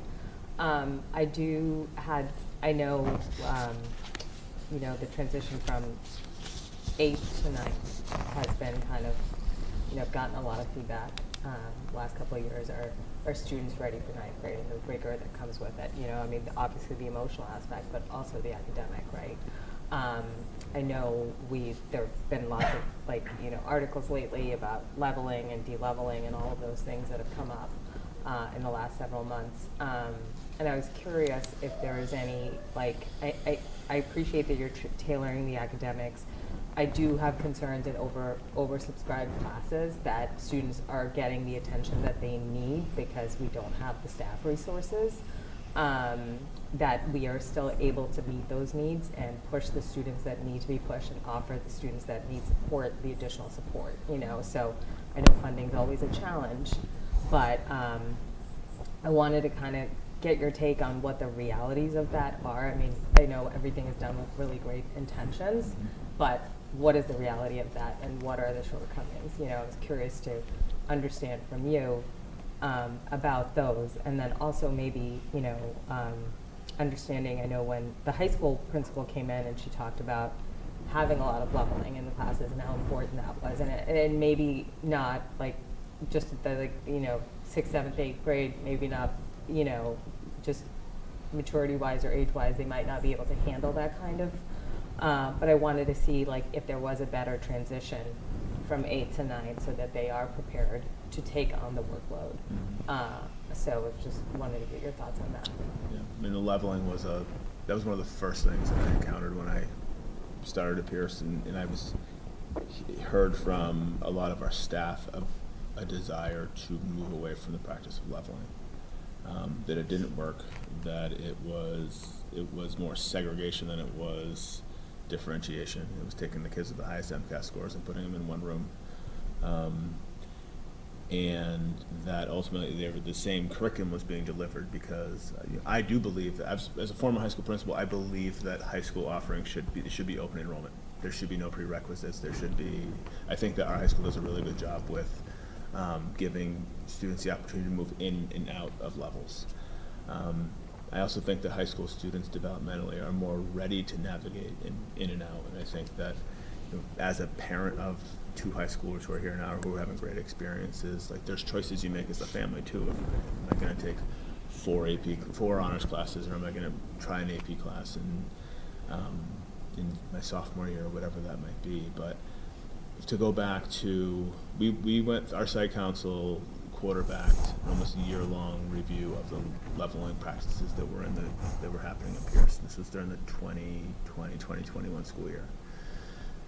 And we looked at multiple data sources, MCAS data, teacher focus groups of some qualitative data, and a review of current literature on practices around leveling, heterogeneous and homogeneous mixing, in all 3 of those. There is a 70 slide PowerPoint that was presented at this table that exists, but at that time, all 3 of those data sources pointed toward the removal of leveling. It was not beneficial for kids, and there has not been a teacher in our building who has said we need to bring it back. And I'm not trying to be dismissive of, because I read the same articles that you're referring to. But I think in practice, the curriculum that we have between the illustrative math and the Amplify is rigorous enough and flexible enough to meet the needs of a wide swath of learners in a heterogeneous classroom. I think Brian Seelig would say the same thing about math and about Kataroshi, about ELA. Does it mean that we should just say we're not going to go back and everything we're doing is fine? No. I mean, that's where that focus on continuous improvement has to happen, and being able to continue to equip teachers with more professional learning opportunities about differentiation within those classrooms and small group instruction, and like there's a lot of that there, but I will at least once a year get a call from another local middle school principal, and they're typically from their principals in districts, high-performing districts similar to ours, and maybe even more so, that said, hey, we heard you got rid of leveling. And I said, yep, and I sent them the slides. And they're like, no, I know all the data. Like, they said, how did you get it through your community? Because that has tended to be the barrier, because it feels like something's being taken away. But when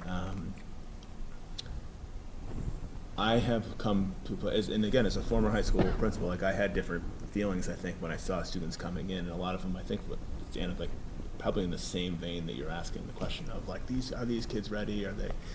And the answer is most of them are, yes. And I think the damage that leveling and tracking does for lots of kids outweighs any benefit to the alternative. That's my personal belief, and that came a lot out of that year-long study that we did. So if there are practices or there are ideas that are better than what we're doing that look different, like I don't think we feel like we need to be right, but at the same time, it was convincing what came out of that study from 4 years ago. When you talk about small group instruction, like with larger classes, is that still possible? Or is a teacher stretched too thin to be able to provide that? Like that was kind of... No, it is still possible. And I think our class sizes in our core content classes, so math, English, science, and social studies, they're still manageable. They're still, average class size in 6th grade is like 18, 19 now. It's 22-ish in 7th and 8th grade. So those are not astronomical because we've prioritized our resources in those content areas. It's the art class with 32. It's the STEM class with 29. That's with what 35. And the hard part is for a lot of our students, that is, for many of them, they pick that class. Like that's the best part of their day. In terms of like choice. And now they're in there and they're one of 32. That's where that I think it would be impossible to really differentiate a STEM lesson for that range. But in a class of, if you walked into a 6th grade math class, you would likely see a table in the back of the room, not very different than a 5th grade class, where there's small group instruction happening in the back, there's a majority of students working on one thing, and then there might be the student or students who are ready for more who are doing that. So I'm not, I could probably tell from the comments what my thinking is, but I'm not convinced that we need to shift the pendulum too far, but at the same time, if schools are doing have other practices or other initiatives or other more different creative ways than what we're doing, then we have a responsibility to understand more about that.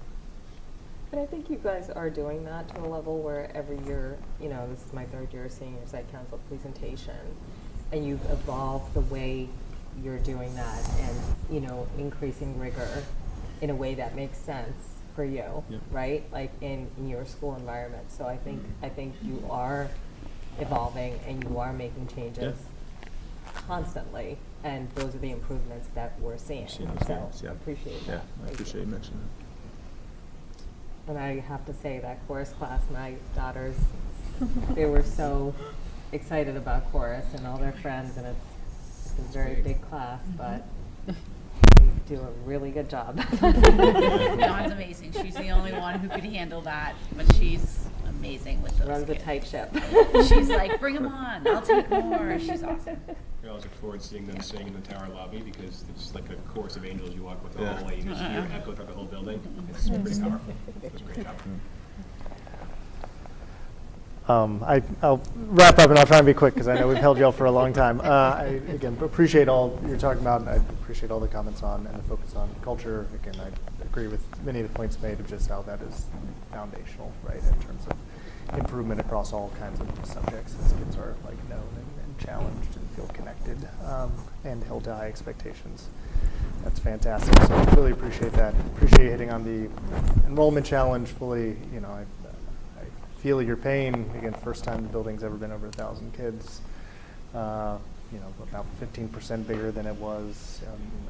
Over 140 kids more than kind of was when it was first built. Those are real impacts to your spaces and how you're dealing with that. So totally understand that and appreciate you raising it. And again, all the more reason we need to move with urgency within the MSBA process.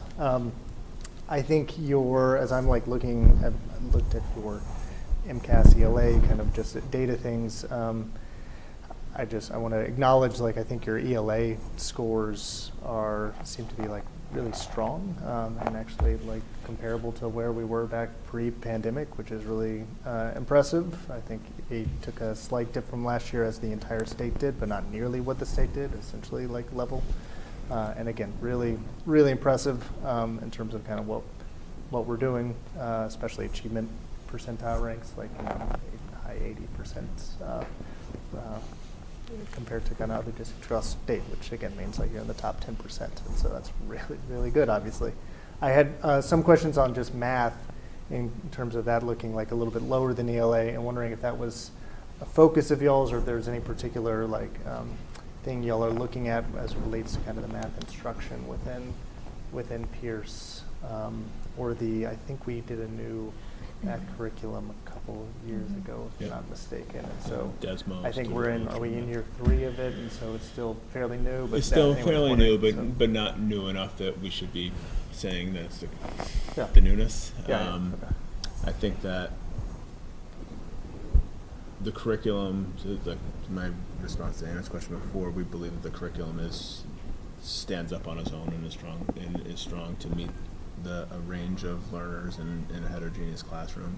But I do think that there is some work around the work that looking more closely at some of our instructional practices, and that when you're talking about the teacher level MCAS data analysis, there were some big it was hard for some people to look and see that their growth was less than, trended as being less than the rest of the grade. And that seemed to happen a little bit more frequently in math than it did in ELA. I mean, having said that, we have a 7th grade math teacher who's consistently has an SGP averaging like 71, 72. So the work here, I completely understand where the comment's coming from, and I think that the question's coming from is a matter of practice and a matter of leveraging the strengths and the practices of some of the people that already exist. And the curriculum has changed, and so too do the instructional practices. And I think that as a former math teacher, I'll admit that we have a tendency to maintain sort of a traditional approach to math instruction, even though our curriculum has evolved into a more contemporary approach. So I think bridging the gap between historical practices and newer curriculum, that is it is a point of emphasis for Brian and my work with our teachers. Appreciate it. Thank you for all of the work y'all are doing. We appreciate it. Thank you. Okay.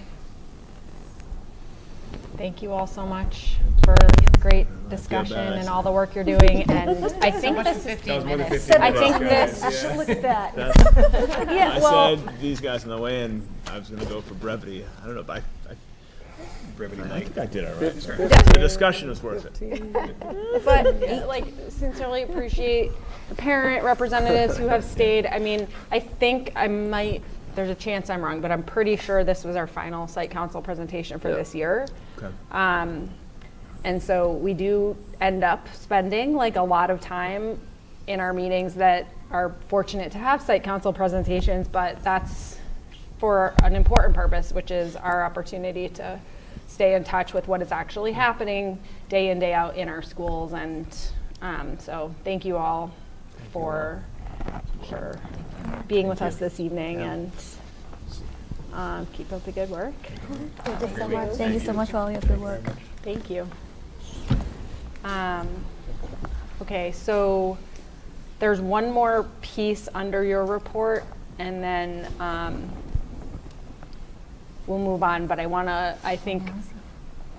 acknowledge to the group here, this next agenda item is the FY24 annual report, which, do you want to frame that, or I just want to apologize because it was emailed to us, but I didn't make sure that we had it in our folder as well. So hopefully people had the opportunity to review that when we were. That's under your report. We're on the implementation plan report now. Sorry. Sorry. Never mind. Implementation plan, sorry. I can talk We about went a little I out will of talk order. about that, though.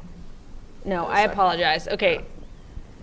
Go ahead. Okay, so this is our Q2 report. as we talked about in our governance meetings, and trying to bring a little bit more structure to how we share data and how we connect the data that we're reporting to actual work that we're doing, so that we are in a reflective cycle together. The district is with the school committee and looking at how are our students doing, what with the time that we have collectively as a teaching and learning community, how is our intentionality and all of the different initiatives that we have going impacting that data, and what are we learning and how are we kind of growing from where we are to the table. So we have, as you know, we've structured all of our work around our implementation plan this year. I've been giving you periodic updates on the work of our action teams, and that will be ongoing. Those updates also happen, for example, tomorrow we have a leadership meeting. Our curriculum leadership team meets tomorrow afternoon. That's all of our coordinators, directors, principals, central office, administrators, and we're doing a similar kind of thing where we're talking about how are we doing in all of our different action team work, assessing kind of where we are now and looking at targets to the end of the year. The school year is going by blisteringly fast right now. So tonight, in our first quarter, we have 4 quarters here. In our first quarter, we talked about our priority area 2, climate, culture, and well-being, and we had a presentation on that, looking at some data, YRBS data and other data. Tonight, we're focusing on the most important area of our work, which Danielle is leading, which is our MTSS multi-tier systems of support. This is in our implementation plan. This is 1.2. And as I've mentioned before, I think our staff resoundingly saw this as a need for us to move away from being siloed at either a grade level or building level to really have a system that works at the district level.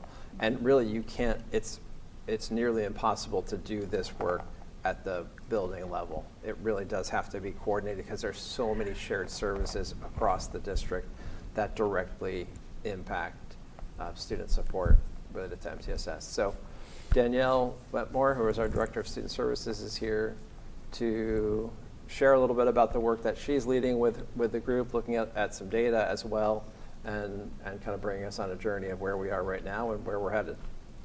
Thank you. Hi, everyone. How are you? First, I want to thank Regina and V for their help with gathering the data and the materials with me on this journey tonight. And I will make it efficient so that I can make sure I have time for questions.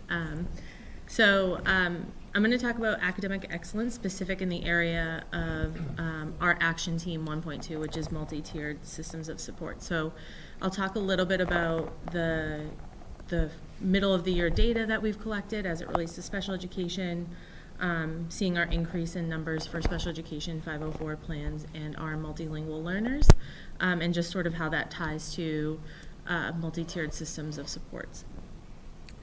So that's what we'll talk about today. So I just wanted to give a snapshot of our iReady and DIBELS data for our 1 to 5, our students in grades 1 through 5. The window for completing the iReady and DIBELS closed today for the middle of the year, so there may be some scores that aren't reflective in this, but generally this seems about accurate, and most students were finished late last week. We just had a couple of students who needed to finish this week. So the data that we have for our iReady and math is our students with disabilities over the last 3 years, so since we've been doing the iReady data for math. As you can see, some of the scores have changed a little bit, so we do have a reduction in students who were 3+ grades below. That has narrowed a little bit, and we've increased in 1 grade below. I work with Brian and Kat pretty frequently to make sure that we're looking at this data, figuring out what curriculum and supports our special educators need to really align the curriculum and help students make progress so that when they're taking these assessments, we have a reflection of where they're currently sitting. This is also an aggregate assessment from grades 1 through 5, so it's not disaggregated by level, so this is all grade levels. So our non-readers to our readers, our students who aren't fluent in, for example, math facts to all the way to through 5th grade. So if you go to the next slide. This is the middle of the year iReady data for our non-special education students. As you can see, that is pretty status quo year to year. And then for our students in reading, similarly, that has not changed dramatically from the 2 years that we've been collecting this data for students with disabilities and students who do not have disabilities. So if you see here that it's approximately the same between 2023 and 2024's middle of the year assessments. It is important to note that on all of these assessments, the middle of the year, students shouldn't be proficient at their grade level. So most of our students should be in about the yellow zone.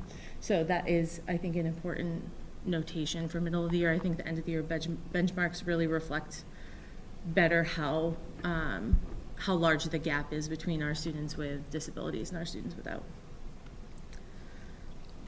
Next slide, please.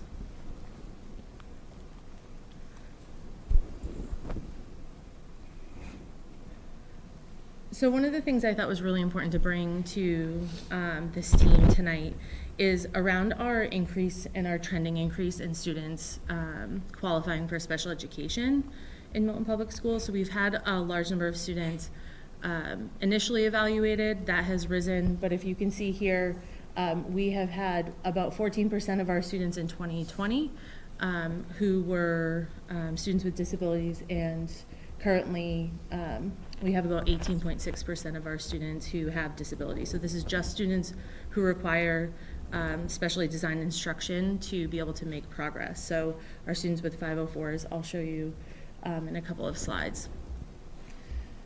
This trend, I think, partially could be from COVID and missing these students who have challenges learning virtually for a year. It's also, I think, a lot of our third graders have been making slower progress and struggling a little bit more because they didn't have that access to socialization in 2020 in the same way that other students who were in 3rd and 4th grade did pre-COVID. Next slide, please. So this just also marks that in a different way. While we still continue to maintain a lower number of students with disabilities, if you notice that we've actually risen about 4.3% in our students with disabilities versus the state increase, which is 2.8%. So it's a significant difference in terms of our increase. Next slide. And similarly with our students who require who have substantially limited in one or more life activities, their disability requires accommodations. That has also increased since 2020 pretty significantly. Many of our students are now, instead of, historically 504s are generally for medical needs. More often than not now we're seeing students with attention deficit, hyperactivity disorder, and anxiety they may not require specially designed instruction, but they definitely need accommodations to help meet their needs, whether that's extra time on evaluations or tests, or coming to school a little bit later because it's really hard for them to get out of bed and they struggle there. So we've seen quite a drastic increase in our students who require 504s.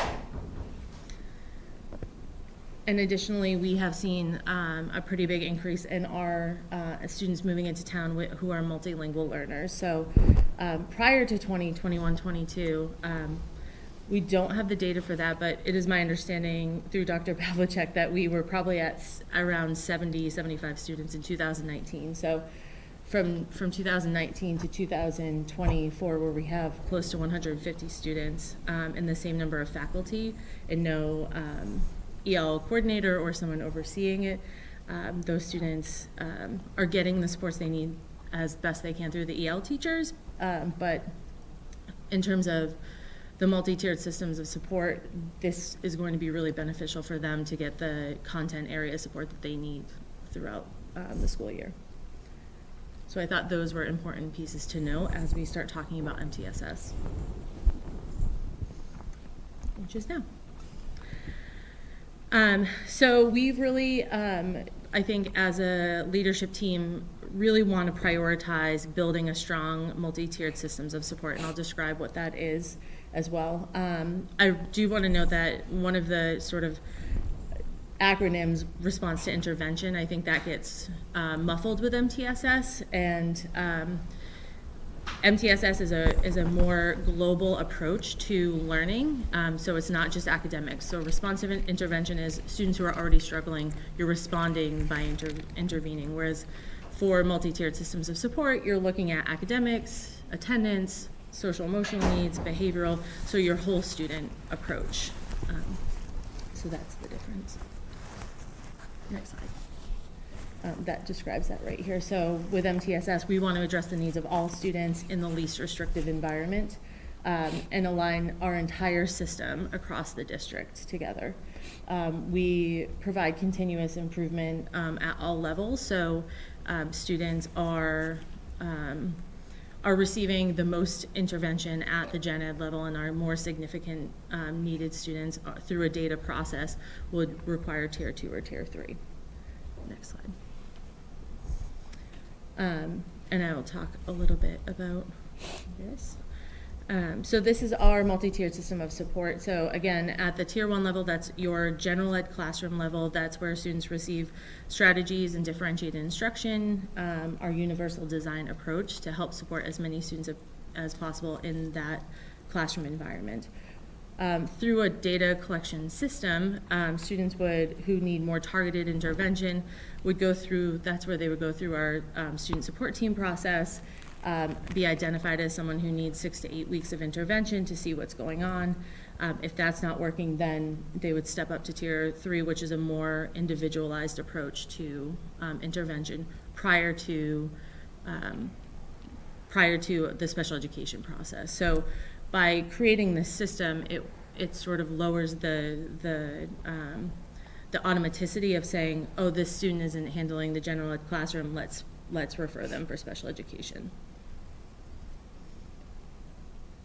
This is just an example of the Department of Education's framework that we are using. So we use the Department of Education's blueprint to help drive some of our work with our MTSS team.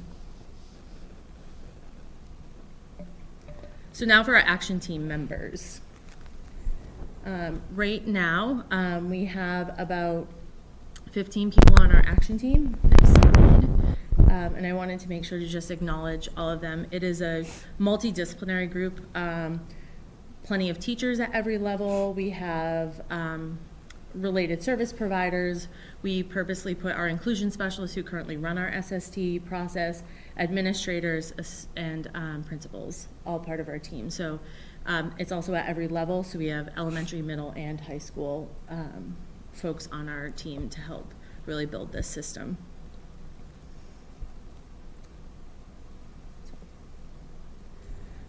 This is our blueprint that we used and created last year through the implementation process.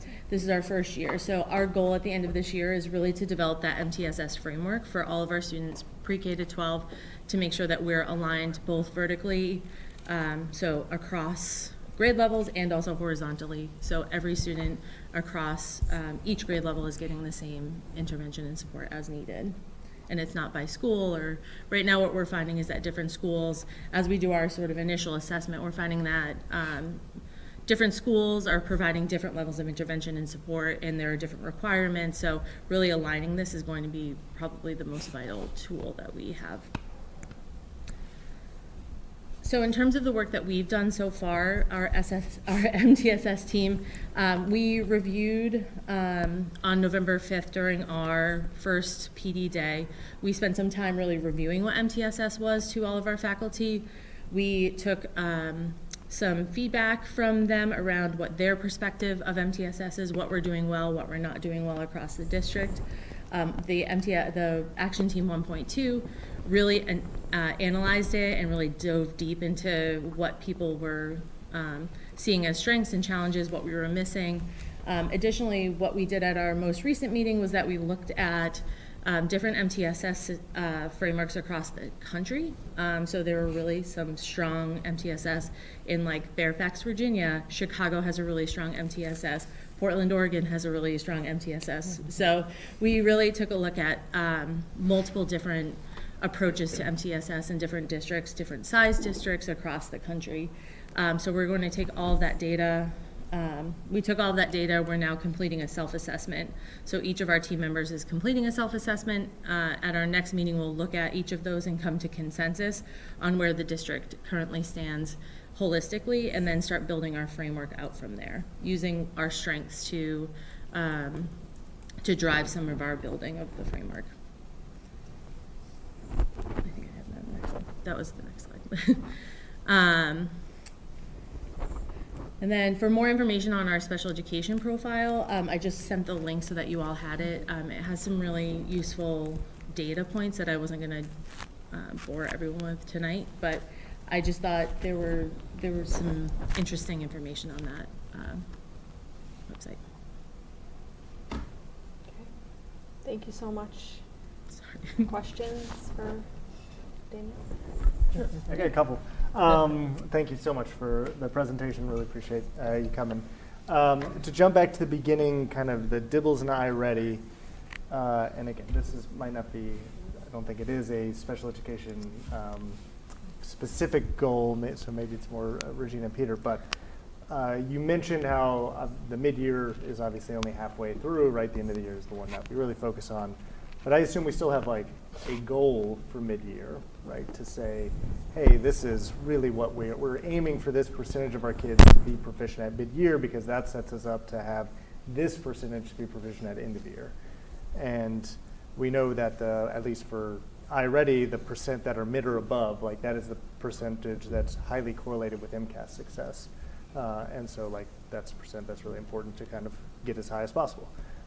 So I guess my question there is, what is our mid-year, middle of the year kind of goal for both of those metrics as we are seeing those numbers? Because I think for me it's a little hard to say like, yeah, what, we're at 47, 30%, whatever it is, like what, is that on pace or are we off pace a little bit? Like what's our...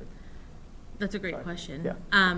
Do you have a number that I can get back to you with Kat and Brian around what their numbers are. I don't know if you've...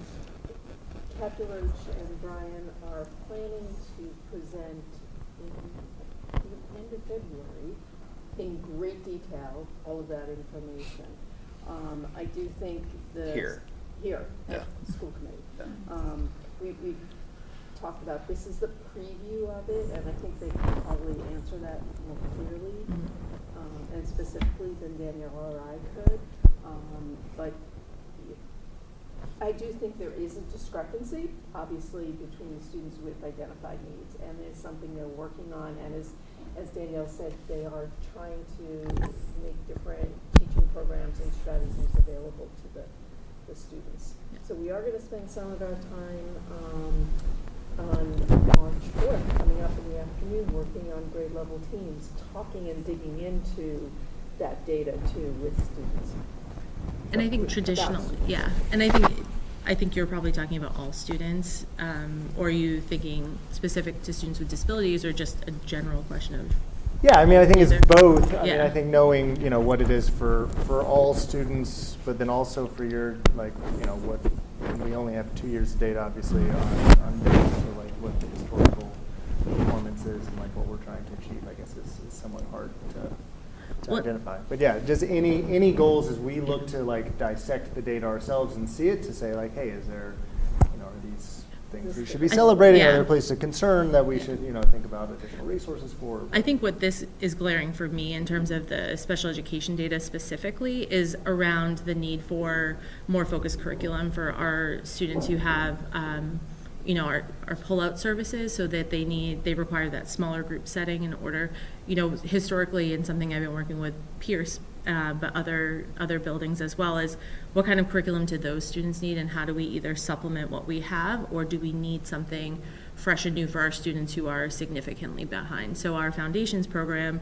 for our students who are cognitively below average, that they may not be able to currently reach grade level material. So how are we supplementing that in order for them to access what they need? Sorry, I hit my goal. Thank you. So I think that became glaring for Kat Bryan and I, so that's why we started putting together at least monthly meetings to try to figure out what kind of supports do we need, how are we building these programs, what do they need from this core content area, specifically math and reading, because that's where a lot of our goals are focused, because teachers hadn't traditionally had that material and have had to sort of make stuff up and go on websites to find what they need. So we've really made a concerted effort. So I think that's what the data is telling us now. And hopefully we'll be able to start to see as we build that curriculum for these teachers. And even in the general education setting, how does a teacher, a general education teacher, supplement material as needed? How do they work in collaboration with the special education liaison to modify curriculum in the moment or have readily available? That to me is what I see out of this data, is that they need more support. Just two others, and they're somewhat related in that I see our ELL numbers, they're 450% higher than we were many years ago because our numbers used to be so small. So they are high. I had a question around our FLEP rate. Like, do you know what our current FLEP rate is, and like what it has historically been, and like just because that's something that has shown itself post-pandemic is kind of simple. There are fewer students rolling off of that and moving out of ELL services, and I don't know how that exists within our circumstance, but obviously, again, that compounds year over year in terms of more students to serve. And obviously, the goal of any of these services is to provide kids what they need in order to get them back down, from my perspective at least, to like general education settings, and especially our English language learners, get them back into English speaking classrooms or main core content classrooms as quickly as possible to engage in that. Yeah, I can find that information for you. I'm not sure what data was collected prior to my arrival here, and I sort of took on multilingual learners after our assistant superintendent last year left, so I'm not sure what data he had, but I can certainly, our EL teachers are phenomenal and they collect their own data, so I can certainly reach out to them and see what they've collected over the years, and they've all been here for quite a bit of time. But they are overloaded and they manage to make sure they see all of their students, and it's pretty impressive to meet with them monthly. Great. I guess a similar question just for SPED is like, do you have a sense of what percentage of our special ed students or number of our special ed students kind of, maybe only within the last year, but on like an annual basis, like roll off of IEP services and kind of back into? It's a pretty small number. I would say less than 5%. Our middle school actually has the highest rate out of all the elementary, middle, or high school.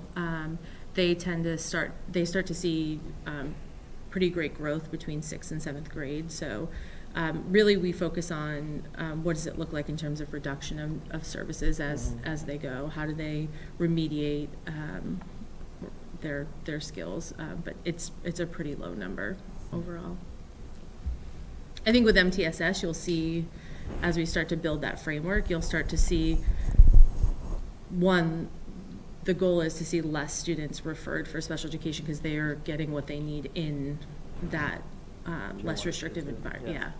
And then hopefully you'll start to see students come off of them because teachers will be trained and they'll understand, and not that they don't now, our teachers are wonderful, but I think, having to think about differentiating for all students without a ton of professional development around it and really honing in on the simplicity of some of the little tools or things that you can do. It's an overwhelming thought, planning curriculum all day, and then how do I build in social emotional supports? How do I build in, behavior intervention strategies? It's a lot to take on. So I think structuring it in a way that is going to be easy for teachers, I think is going to be a great driver and motivation.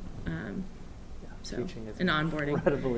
Incredibly hard. But yeah, I think the more we can provide the supports within the classroom setting by the teacher through the Tier 1 and Tier 2 interventions, obviously reduces the caseload for special ed, and again, provides kids kind of learning within their peer, amongst their peers within kind of work content classrooms. And there's a ton of research too around self-esteem drivers, and by not feeling isolated or singled out, it's called academic self-esteem. So there's a whole there's a lot of research on that that's coming out in terms of how do you evaluating students, and how that is makes them feel being pulled out of class to get tested, and just overall self-esteem being pulled into separate spaces throughout the day. And so by putting this framework together, that may alleviate some of that stress.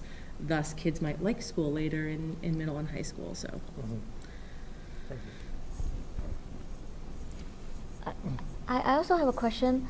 Does this data reflect both students who need special help in the English pathway and the French immersion programs?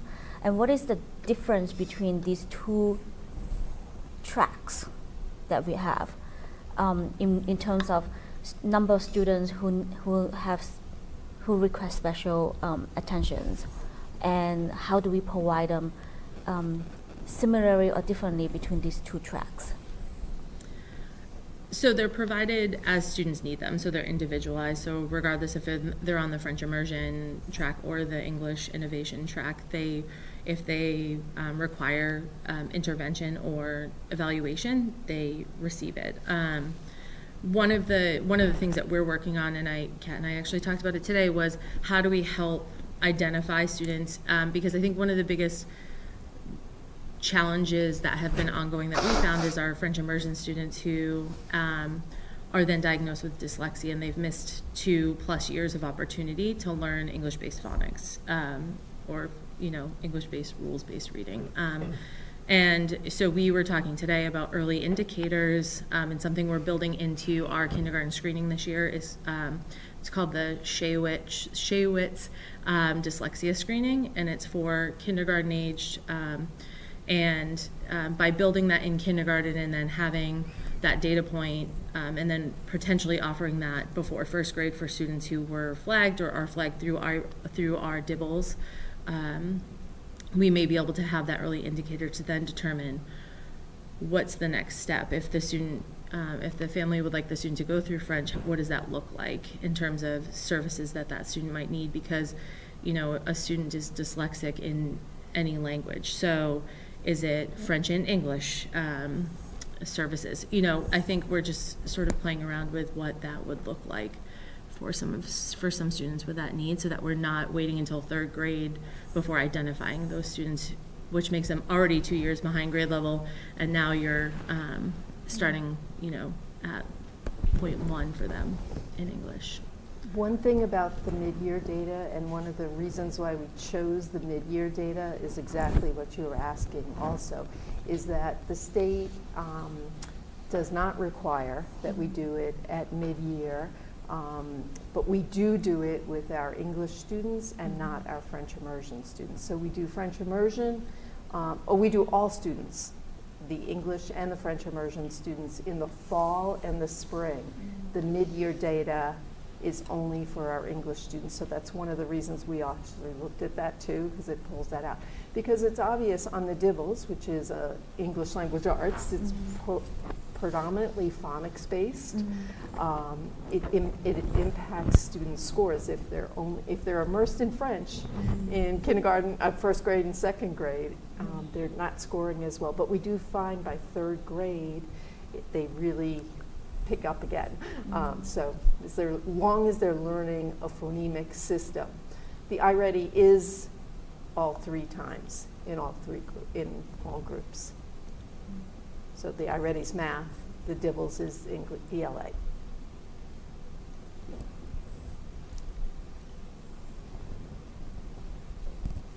Any other questions? Yeah, if you remind me again, sort of if you look at slide 19, which is the implementation plan for the multi-tiered system of support. In terms of the outcome column, we are hoping to have all of those accomplished by the close of the school year? Okay. Yes. Okay. Just I was trying to remind We're an myself of that optimistic timeline. group. Which for Yeah. us, for us is August. Right. So I shouldn't expect the report, to be ready. I do have to say, the team is absolutely wonderful, and there's really great input and valuable. We make our meeting times really valuable, and I think they're super motivated to get this off the ground too, because I think this is a huge missing piece to teaching and learning in the district.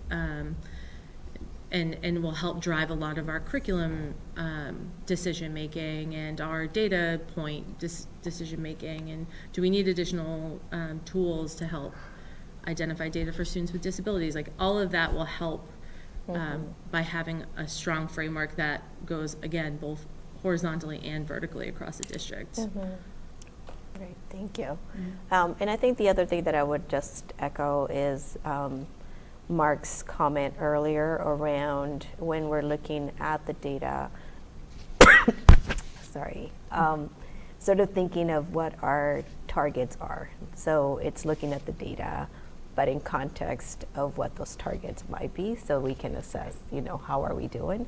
And if we haven't set those yet, that we should consider sort of setting some of those, so that reviewing the data from a school committee level, we can sort of look at it from that perspective of how much, how on track are we? Completely agree, and I think we will rely on the expertise of Kat and Brian on that. Yeah, It's for super sure. important. I mean, I would say, like, relative to that, the grade level is, and which is the metric on a number of these slides, is what we are generally focused on. So in terms of an outcome measure, and what we're focused on is kind of like every student is at grade level. So when you walk into a data conversation, they tend to be talking about grade level. So I think that is our kind of current practice in terms of, assessing kind of like how many students, especially with looking at MTSS and providing supports potentially at Tier 2 and Tier 3 to bring students up to grade level who have fallen behind. The percentage of students meeting, at grade level at the end of the year, which is what the expectation is the focus. I think one of the things we're working on relative to our yearly report is what kind of, kind of like percentages, or we're currently right here, we want this many, 10% more students at grade level next year. Like, those are the kinds of things that I think once we have a system established, then we can start setting those targets. Setting those, yeah. Makes sense. And I do, to Regina's point, I do think that Kat and Brian will come in with much more disaggregated. Like, this is, for DIBELS, you're talking about multiple different areas that we're sort of throwing together into one data point. And so, it's more helpful for someone like me to look at individual points of, like, where are our gaps, where are our strengths in our curriculum, where are the challenges. And so this sort of summary gives you a little bit, but it doesn't give you actually what we really need and what we use to actually build our programming. And I don't have that. Yeah, that was going to be my because that is the difficult part, like specifically if we're talking about, the reading, and you have it for grades 1 to 5. Right. A first grade reader is so different than a 5th grade reader, and if they are significantly below grade level at 5th grade, that's all those years that you've missed. Right. That can bring them up. So I think that's where that data is helpful. Right. And you don't know in this, right? No. So Yeah. we could have, 39% of special ed students who are well below benchmark. If 33% of those students are in 4th or 5th grade, that's troublesome. That's a very different story Yeah. than first grade. Right.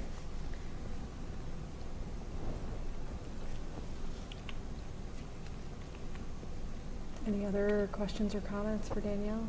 So, thank you so much for giving us this overview, and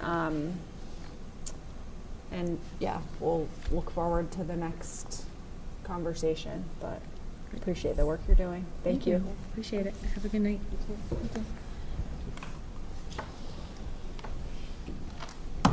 Okay, so now I am back on track. So this is the chair's report now, but what I'm actually wondering if you all would be okay with, I can see that we still have some community members who are here, and I think they're patiently waiting to for the calendar conversation. I'm wondering, is it okay if we can just transition to that item under the chair's report first?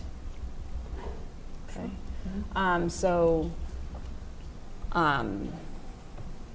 Just the bit of framing, we have, so obviously in December we had a step of taking a vote as a committee to provide some guidance to Dr. Burrows in developing a draft of the actual calendar for next year that would reflect the conversations to date at that point. That is what we have in our folder. We have a draft calendar. We are hoping to vote to approve a calendar, within these next couple meeting or two. So we have a vote on our agenda for tonight. If we, through our discussion, arrive at the place of voting to approve a calendar, we have the option to do that. We also have the option to just kind of continue the discussion. And we do not have to vote to approve an actual calendar tonight if we don't feel ready to do that, or if other questions come up. Obviously, we have continued to hear feedback. I want to point out we did receive an email like moments before our meeting started. We received another email earlier today. So I know that we're weighing different things as we consider the options before us. But so that's just where we're at tonight. We don't have motion language in our motions document because I'm just, one option for a motion would be to approve this draft calendar that has been presented to us as is, to approve it with some recommended edits, or again, to not take the step of approving an actual calendar. Tonight is also one of the choices that we have as we continue this element of our responsibility. So I guess with that, I'll just open up to where people are in our thinking, sort of at this point in the conversation, the inputs we've received, and with an actual calendar to consider, which is an important step. Thank you for taking the time to draft this, because up until this point, our conversations have remained rather abstract. The last time we discussed this in December, I had attempted to frame this through scenarios with actual implications from, of dates. We did receive a proposal of a scenario that was not among those we considered. And yet we haven't actually taken the step of looking at the kind of how this would map onto FY26 yet. So here we have it, and the graphic design template still looks amazing. So thanks again to Anna for helping us improve that piece last year for this year. And was stolen by some independent districts as well. Really? Well, anyway, so we'll open it up. Open it up there. Right. Perfectly legal. I have a question about the calendar that is not related to the holidays. Great. Yeah, thank you, because that's also, this is also our opportunity to respond to what we see before us here. Not only the religious holiday days off, not implications, but also what's proposed for other things. So yeah, absolutely. Right. One small thing, I wouldn't call the 29th of August Labor Day observed. Although what, I guess it's just a day off. But I guess my question was around the half days, the early dismissal days, right? We got feedback from community around those are disruptive. I think they're incredibly vital in order to provide professional learning opportunities for teachers. Understand they're disruptive, but were there ways in which we could make them more anticipatable, if that's a word, for family members, and I think most of these seem to fall on Thursdays with a few on Wednesdays. So just really wanted to know. I'm actually looking at this, and we had actually moved these. I'm looking up above at the draft that was put in here, which says scenario 3. It looks to me like the edit we made to the half days wasn't carried over in this scenario, because we had talked about, I believe it was the second Tuesday? It was the second Tuesday or second Wednesday. Absolutely. So that would be a change from what we have here. In response to what you're talking about, that it was hard for people to track. Yes. Like, okay, like it's in the third week, it's in the second week, it's on a Friday, it's on a Tuesday. And so for this year, taking that feedback, we, and let me see, while we are talking, while you all are talking, I'll see if I can find the other version that has the correct half days. And I think also just like looking at, when we look at when those half-days fall, just being like mindful of like, if it was a 4-day week the week before, right, could we potentially move it to, like not do it the next week, but maybe the week after or something, just so that there's not interrupted learning. Like not, like, cause like I think that one of the biggest feedback I get is like, oh, no full week of school this month or whatever, you know, and just kind of like spacing it out thoughtfully so that it doesn't feel like every week is not a full week. Yeah, November. I know. Have- There's no full week there. Yeah. Right, and some you can't help, but it's just like, you know, there is flexibility, I think. Well, I know, sorry. No, go ahead. November 4th is election day, right? Is it Yes. the Tuesday? Right. And then November 11th is Veterans Day. And then the 20th is early dismissal. Is it possible to put that at 20th to November 10th? I guess I had the question, like later in the year, there is no PD. Is there a rationale for that? Usually it just affect practices within the year and roll it out. You front load it more than back load it. And then you have testing, all the MCAS that occurs in April and May. It becomes more difficult.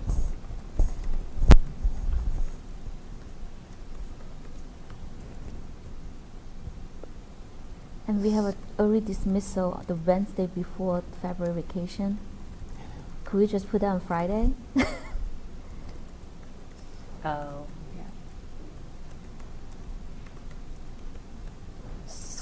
I mean, from those comments, it sounds like there still needs to be some work around the PD days, the early dismissals, and just making sure to look through that lens and incorporate the feedback that we got from the community, which is, one, we want to have consistency around when those days are going to be, and as much as possible, you know, make sure that there are full weeks of school in a month's time. So I think that's, and I'm just, you know, sort of broadly summarizing what we heard, so that I think says to me that we may not be ready to vote on the calendar today. But there is sort of the larger discussion, I think, around, you know, our prior decision around the religious holidays and what we want to do. And one of the biggest takeaways that I see from the current proposed, the draft calendar for the following year, is that even removing, sort of abiding by the decision that was made, it doesn't necessarily shorten the school year drastically. So I just want to note that, that if sort of in that spirit of listening or taking into account this desire for a shorter school year, we haven't necessarily achieved that. And so that really for me opens up the conversation of taking into account what we heard tonight and what we have heard over email, and how we can push ourselves to continue to think through this more.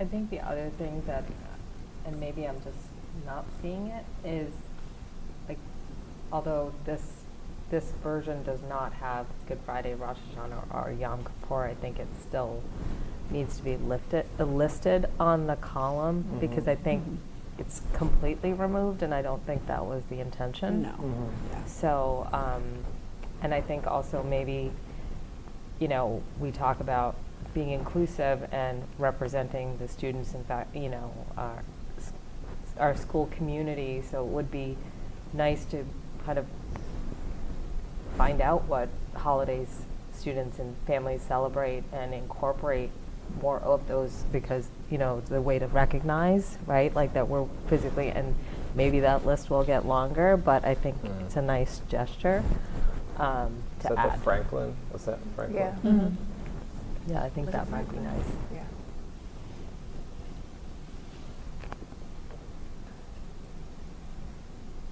And yeah, also some just aren't, you know, like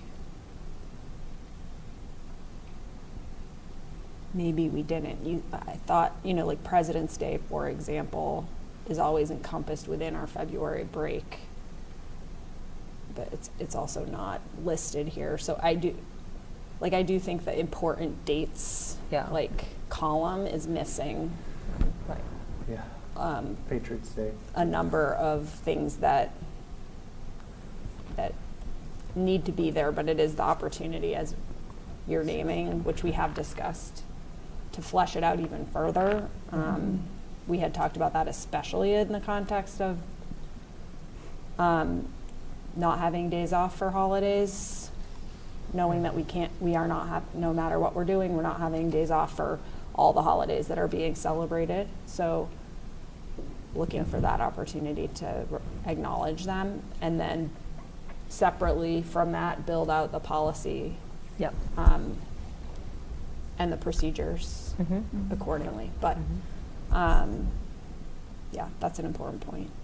And I can, like, once you have collected all of those, I can work with Charlene, because I think it's going to be a lot of formatting. So I will, you know, it's one thing to, you know, like retype stuff, but like when you're adding more, it just completely, I don't think this version would be able to do that. So I'll work with her on that.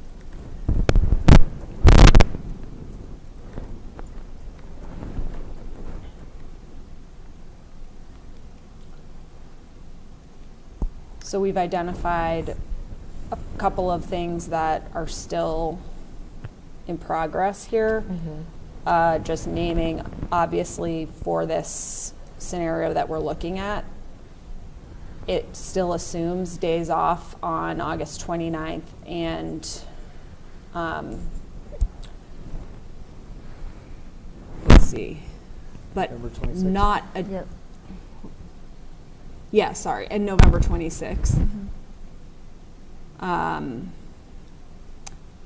And, you know, we are still very early on in bargaining, but we heard the message from the community and from this committee about opening a discussion about the prospect of, you know, exploring one or both of those days as school days, and, you know, that is still very early in the process. So we are not able at this time to like make commitments to any changes on either of those, but just to name that. I mean, if that makes sense for that reason, that it's assumed in this scenario that we will not have school on those days, which has been our practice and which is in our contract currently.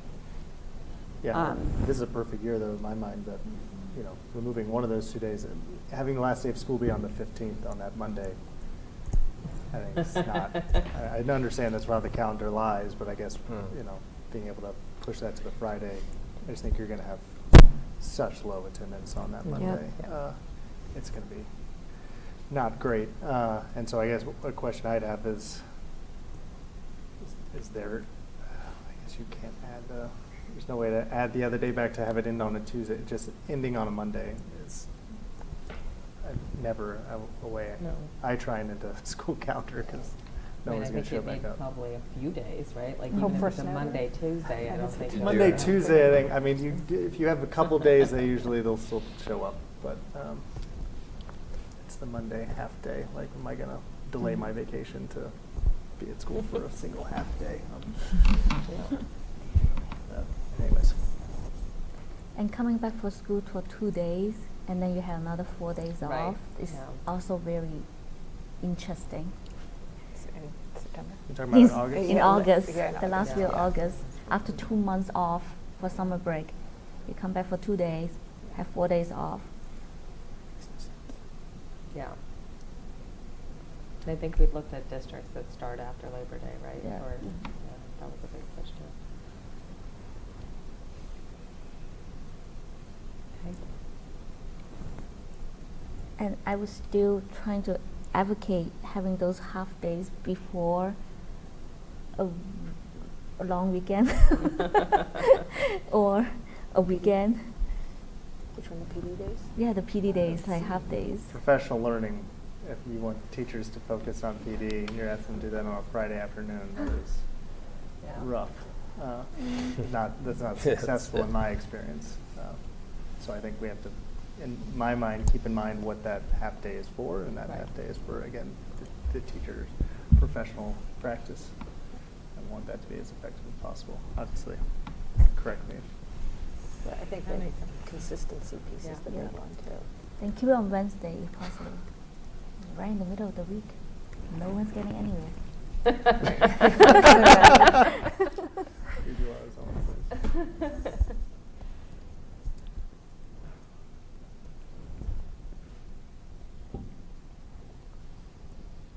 So, Peter, you're taking notes of the questions and points that we're raising. I guess I would like to return to something you raised, Selena, and just because I'm actually curious, and I'm going to ask whether any of us are thinking differently, or I'm just curious like how people are thinking, because we have received some feedback, mostly from members of our Jewish community, but also from members of other faith communities as well, that we hadn't heard before our previous discussion when we voted to provide guidance. And that was feedback we had heard through the survey, but we had not heard it, I don't believe, as clearly in other ways. And, you know, we have heard more of it now, and we've, for me, I think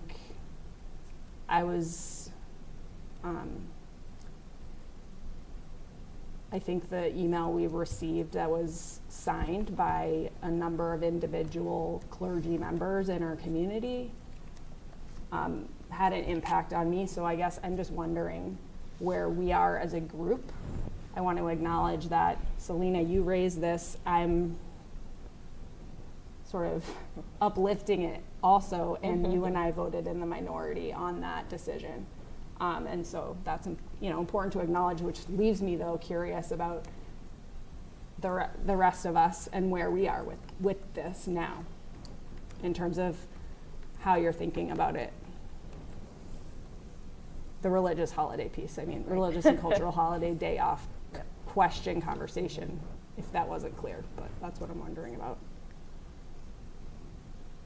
So I thought the scenario 6 was a great effort at trying to come to kind of a middle ground, right? Like in terms of what can we do to accommodate with the holidays, with the days that we can be flexible on. So I thought that was good. I think my only reservation with that is, I think it can get confusing for families every year, right? Like, oh, and just because I think people get used to certain things and they're like, well, I thought it was, this day was there and it's not there this year. It's hard to keep track of, and I think you're going to get a similar feedback as to like not having consistent half days, right? Like, hey, why is that off this year? But so I think that's going to be an issue, and more room for error in terms of like scheduling, tests, sports activities, all of those things. I think it complicates that. So, but I thought it was a good effort. When I was reading the signatures at the bottom, I was curious about, the Catholic Church, and I was glad that Father Bennett wrote in from there, because I thought that perspective was also helpful to have. So one thing I do appreciate is that, there are many strong faiths in this community, and I appreciate their point of view on all of it, and it's a lot for us to consider. And I mean, at this point, I don't have a decision, like in terms of which way to go, because I think we don't have many days off many days to work with, and I think a lot of it, the 2 days that we have really are depending on bargaining this year. So that's all I have. It's really just nothing useful to contribute at this point, basically.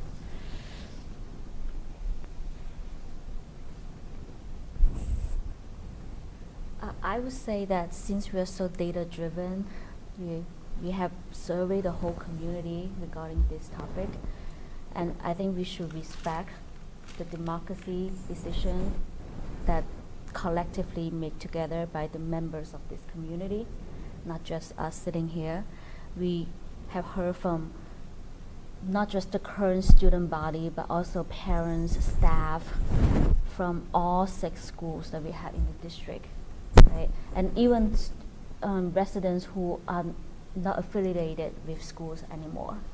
So I feel like we have been trying to make this effort to collect voices, and we should respect the voices that we have received. But also, like, we hear all the comments that are coming up like after we collect the survey data.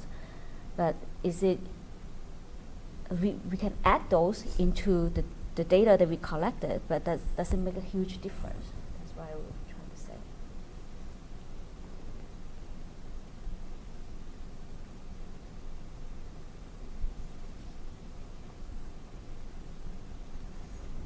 Yeah, I mean, I agree with your point. I thought the 6th, again, really appreciate the group thinking creatively and outside the box. I think the 6th scenario is an outside the box idea. I would also be concerned about the consistency, how you do that given the holidays rotate. And so if it's one holiday's turn and it's on a Saturday, where does that rotate? And again, just from a consistency with staff. And I think, again, it still has the long-term problem that we've raised when we talked about this last year, even, of just how do we assess in the future as a committee what holidays to add, like what holidays become a part of the rotation, like what level of participation within our community for a particular holiday warrants being recognized within this 2-day off rotation. I think that still then becomes a math problem of what is the, again, pure number of students or number of people within the town that at that point we will respect with the day off.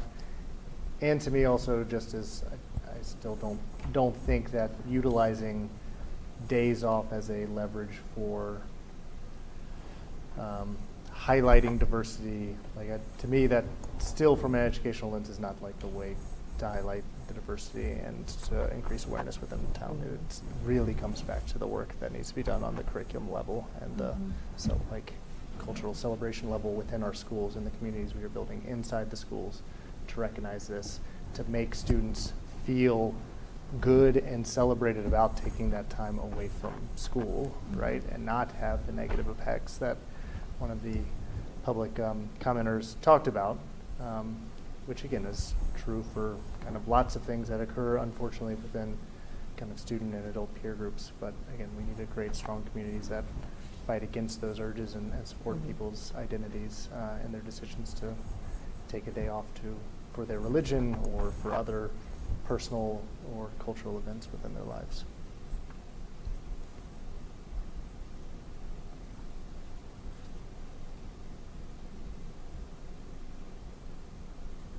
I think what we've been hearing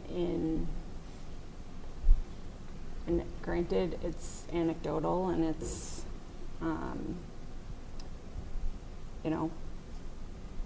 from far fewer individuals than completed the survey, though.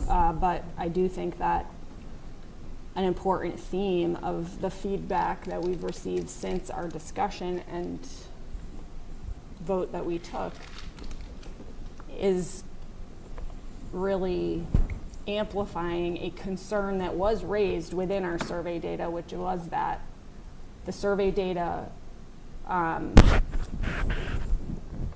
really looked different depending on how you broke it down. Mm-hmm. And the feedback we've been receiving has been from members of our community who are asking to, who are sharing a concern about feeling a sense of belonging and inclusion in our school community as people who identify with what is essentially a religious minority in the town of Milton, but a substantial and important population. And so to me, that's where I have a problem just negating that feedback. To me, the concern I've really felt acutely over the past few weeks is that the personal anecdotal feedback that has been shared, and with me personally, in addition to emails that we've received and conversations I've had with individuals, is that what gave me pause from our survey data has been bearing out in the testimony, basically, of members of our community who are sharing like a reaction to the conversation we've been having. So I just need to say that. And to me, that does make me then curious about the value of, even if it's a symbolic gesture, like what that could actually represent as a possible, like we swung a pendulum in our conversation toward equality, essentially, in how we treated holidays, in that we're not taking days off, with the exception of, which was raised, Christmas Eve, which is neither a federal holiday, but will, as we see here, continue to be represented, continue to be honored as a day off within winter break. I think the idea of sort of continuing through this process to think about this idea that hadn't been on our radar. It had not been and I feel responsible because I workshopped those 5 scenarios that we presented. That was my personal attempt to support us in synthesizing the large amount of information that had been brought forward, and I did not think of that 6th scenario myself. It was not then one that was presented for us to consider. I don't know if it would have made a difference, in the outcome of the guidance that we then provided to you. But I am thinking more and more about it in context of previous feedback and discussions. I remember the metaphor that was shared around going out of our way to be hospitable hosts, which ultimately that's what we're trying to do as a school district, and so I don't know, Mark, to the point about I think we are balancing, and I don't think has to be all or nothing. Anna, you articulated really important concerns about clarity, consistency. I do think for us to even entertain the sixth scenario, which for anybody listening was, what that is, was this idea that we would, which has been proposed to us, was that we would have 2 days. We currently have 2 religious holidays as days off in our calendar. Historically, for 30 years, that has been Yom Kippur if it's a weekday, or Rosh Hashanah if Yom Kippur is on a weekend, and Good Friday. What was proposed as a different idea was that we would take 2 days that would essentially rotate through these holidays. We've established it's hard to have 5 total days off. That's too much. Anyway, my point is, like, if we were going to even entertain that idea, it would have, to me, it would be a notation on our calendar, a footnote that says Milton Public Schools, celebrates cultural and religious holidays with 2 days off per year. It could say this is to limit, this is to contain the amount of time that we spend. I don't know what the wording would be, but the point could be articulated there that this is an intentional practice of rotating through holidays. And it would totally create a burden on future school committees to follow through, on implementing that yearly with you when you're building out the calendar. We're always doing that because it depends. Even here, you see January 2nd is proposed as a day off next year because who's coming back for the Friday?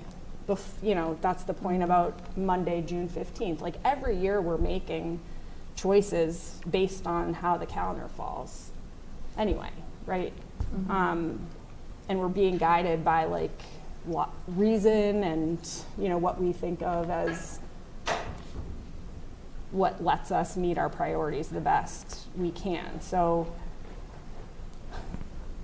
I don't know. I'm sorry. I feel like I'm a little bit all over the place, but it is because I feel really, honestly, I feel badly for where we've ended up to continue receiving this heartfelt feedback that we've been getting. I don't think we have arrived yet at a place that fully achieves what I think the intent was when we set out on this process. And maybe because I have, I've been in this conversation for 4 years, so I'm also probably, a little bit tired of feeling like I haven't hit on it yet. But I think we've established already we're not able to vote on the calendar because there are other missing pieces that don't pertain to the holidays anyway, which we have to continue to resolve. So we've already, at least we know that, but I'm sorry, I just had to say some of those things.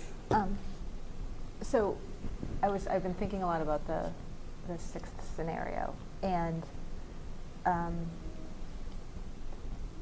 appreciate the thought and the creativity of it. My concern, and this is somebody who's not vested in any of those holidays, right?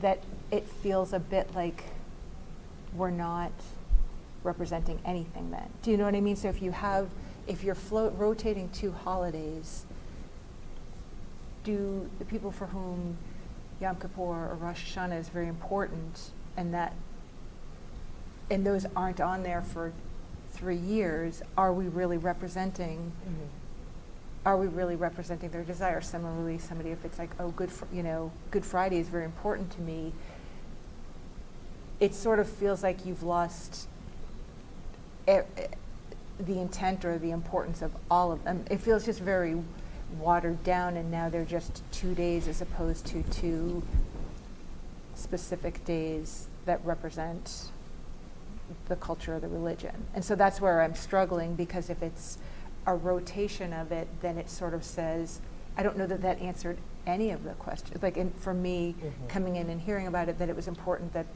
people's cultural or religious holidays are represented, but then it sort of feels like you're in no man's land with that, for me. And that's it's just, I just don't know what that, I understand it from a symbolic gesture, but I'm not sure that everybody's intent for having those days on the calendar was necessarily just symbolic. And so I don't, and I'm speaking for people who, it's not me, but that's just the takeaway that I have, is it doesn't feel. Well, I think that's like, it's the idea of something symbolic rather than nothing. Like, that something symbolic is meaningful as an alternative to.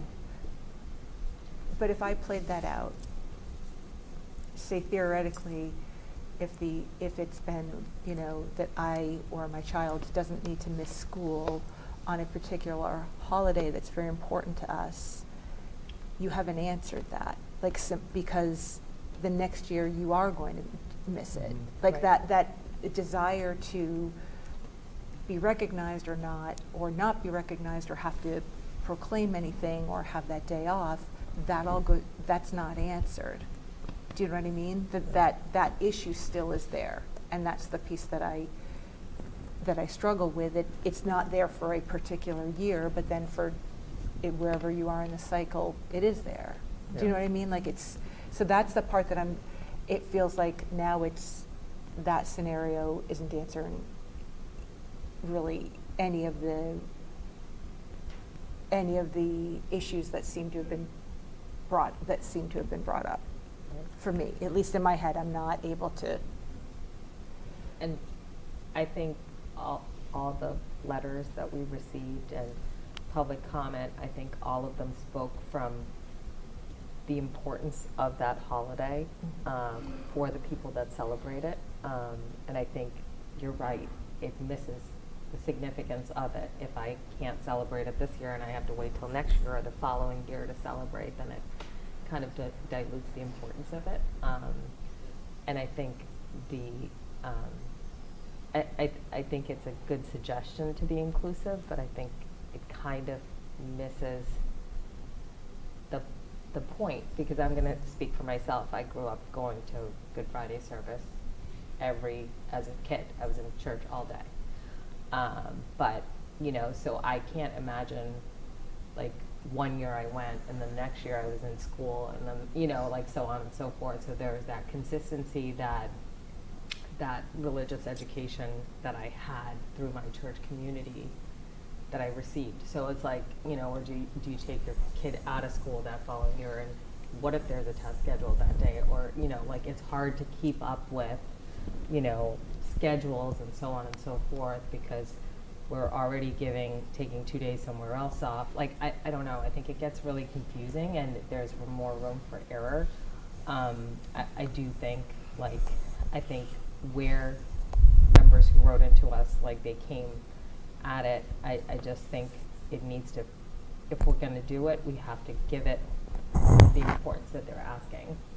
And I don't know if that solution does it for me.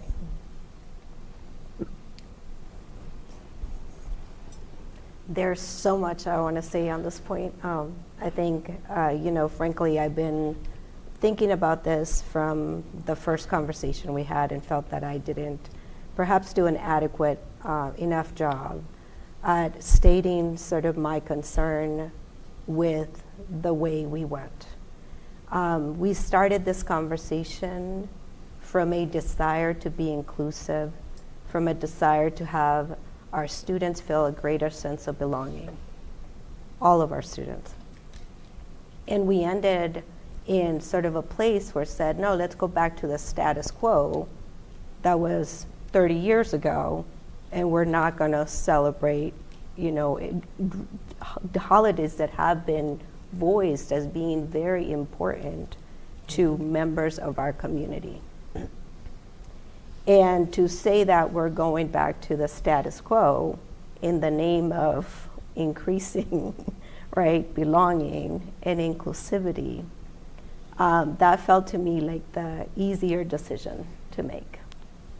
One that did not allow us to wrestle and grapple with the issue, you know, that the ask that was made of us. rightly so.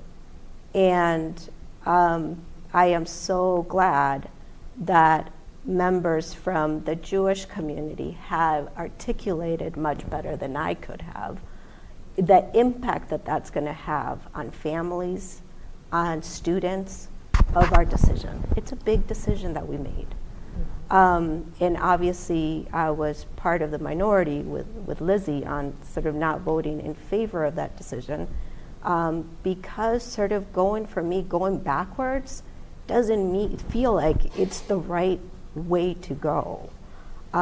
We had, the question before us years back was, do we consider adding Eid as another holiday? That was the question.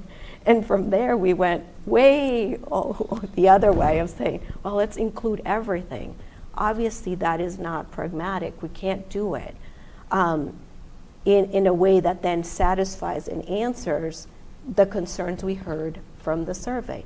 When we went to the community and we surveyed people and we had conversations, we were clear, at least in the conversation that I was part of, that that was going to be one factor in our decision making. But it wasn't going to be the reason why we went a certain way. It was just going to be one variable that we were going to consider in our decisions. But along that, I want us to make sure that we're also considering those voices that are coming forward now and letting us know the impact that that's going to have at the individual, at the family level, and at a community level. And what does that say about Milton? We have been making progress and moving in the right direction, not only as a school district, I would say as a community. And so that I would encourage us to continue to think outside of the box, think about how we can be more inclusive. And I would say, rather than rotating holidays at this point, can we go back and consider making the addition that was asked of us, which was one additional holiday. That was it. For the time being, it's not the permanent solution. We can continue to then, for 24, 25, 26, we can make that decision right now and then continue and, sort of ask the school committee to continue to think through this with members of the community to come up with to arrive at a place that feels that it is more inclusive, that it recognizes more of our community members. But just that decision of going back and just taking away because it feels like it's better to have this equal treatment also assumes that sort of guiding ourselves by the federal holidays is the way to go.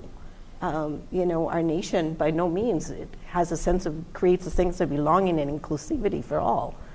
So that is not what I would say that we need to do. Milton had made progress in the right direction 30 years ago, and now we're going back. So I would encourage us to continue to think through that. But for the immediate term, because we do need a calendar for the 25-26 year, add the holiday that we were asked to add, and that will not impact too much in terms of lengthening the school year, and then address the other concerns that we did hear in the survey around consistency of professional days, the half days, and making sure that we have full school weeks, etc.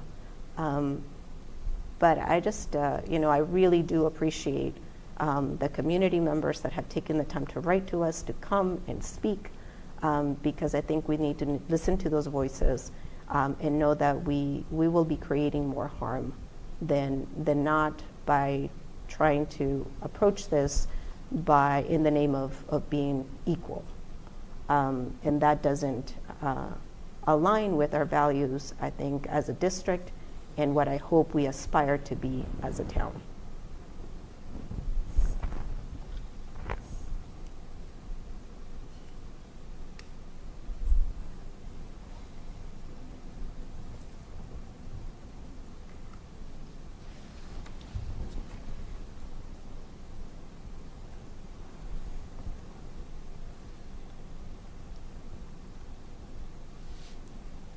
So just to acknowledge that what you're raising here was also not a scenario that I brought forward, you know, because it is, while it's something we had discussed at length a year ago,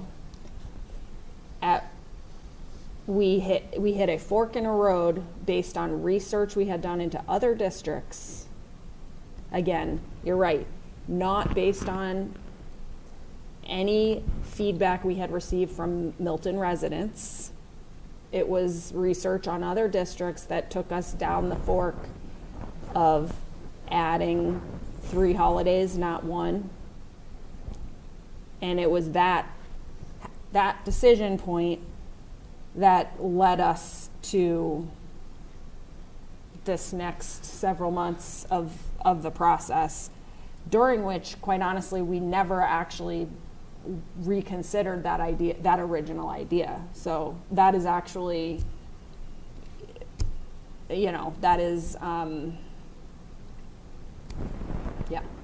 Well, I think So, the conversation we had, again, over a year ago at this point, when we first brought this up, like in October, November of 2023, was, again, when the public comment idea of adding Eid came in front of us. And it was, how do we create an equitable process and a clear process within the community to do this for any holiday? And I think at that point, and again, maybe this has changed, but it seemed that the consensus within the group was that, yes, a clear process would be helpful to make this so that if any person just show up at a school committee meeting to ask for a day off to be added to the calendar? Why would we prioritize one of those requests versus another? Why would we prioritize the particular religion, right? Part of the language has been around treating the Abrahamic religions similarly, which necessarily puts importance on the Abrahamic religions above every other religion type, which I think is problematic. And there's plenty of people who don't celebrate Abrahamic religion. So I think that's ultimately, from my perspective, where it got to, and then what led us to try and do research around okay, well, as we think about, again, making this inclusive more broadly, or think about a more clear process, what have other communities done? So again, I think that issue still holds for me as it relates to just adding Eid as a one-off. That has not gone away of, again, why would we add simply Eid and not either of these other 2? And what would be the process where we can be clear for the community in the future of why we would add one and not another? And then again, the language got to, well, we can't add all of them. And we haven't talked about even, again, we represent one Jewish holiday on the calendar. I know it has not been asked of us. There are 2 Jewish high holy days, as was named. Next year, both of those will hit the school calendar, right? There are 2 Eids, right? And so there are other things that, even in addition to what we've already discussed, could potentially be asked. And again, to me, it gets back to, I think there's too much. I don't think the emphasis is right to say that the day off is the epitome of respect and acknowledgement of cultural differences and, within a town or within our school community. That the way in which we most value you and recognize you as an individual is to say we're not going to have school because of your community. That seems the opposite of, again, just what school is about, which is about learning and community and bringing people together to learn together. So I still stay, again, just strongly against the idea that we must have a day off in order to recognize these folks, in order to recognize any group, and that to me, I'd rather have, again, people together, our kids together, our staff together, celebrate together, learn together about anything and everything that comes up, and how do we integrate that more within the readings we are doing within schools, the writing we are doing, the lessons we are doing, the celebrations and community building, as Pierce talked about, right? The the sense of belonging that you create within the school. Those to me are the things that are much, much more important than like sending kids home for the day. And we have strong consensus on that, and that will, we've heard a commitment to that, independent of the calendar.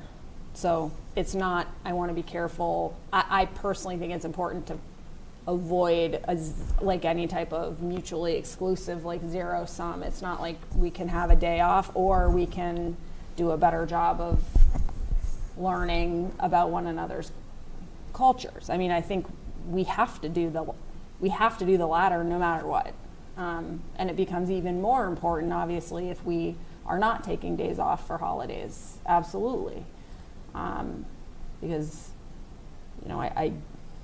I think this, honestly, like continuing on the path of not taking any of these holidays as days off, it really, it increases the pressure and the stakes on the district to deliver on that in order to mitigate the harm that we are being told the taking away of a day off, or in the case of our Milton Muslim neighbors community, the not giving of a day off. Like, we will have to work to make sure that we are like really doing that, really providing opportunities we haven't done before around learning, curriculum, celebration. But I do, I think we could still be doing that if we we could have been doing that this whole time better than we've been doing it, right? So we all kind of, I think, understand that, and I think to me, the appeal of the sixth scenario is that it acknowledges a symbolic gesture within the limitations of reality. But I think, we have other things on our agenda that we do have to get to. I continue to appreciate the thoughtfulness of everyone at this table. I think,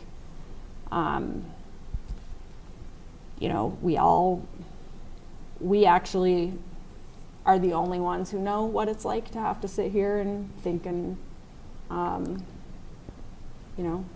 talk about this way, with the pressures that we all are under. Since we're not voting tonight, I guess my question is where we go from here.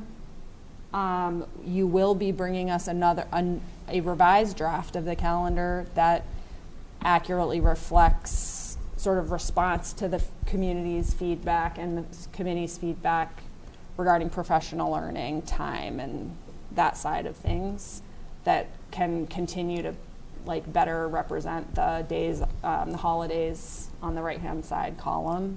So those are a couple of the things that have emerged from this discussion. I'm from we're not taking a vote, but just what I'm sensing as consensus of the group is that there is not an appetite from the majority of the committee to rethink the approach to holidays.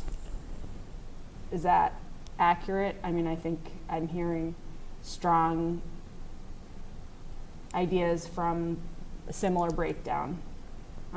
So if that's the case, then I think, what the vote we took before was guidance. It was guidance to inform your process. It seems like the guidance is not changing substantially on the holiday front. Can I make a suggestion? Yeah. I mean, I know we have a lot of things to cover tonight. I just want to be mindful of the time.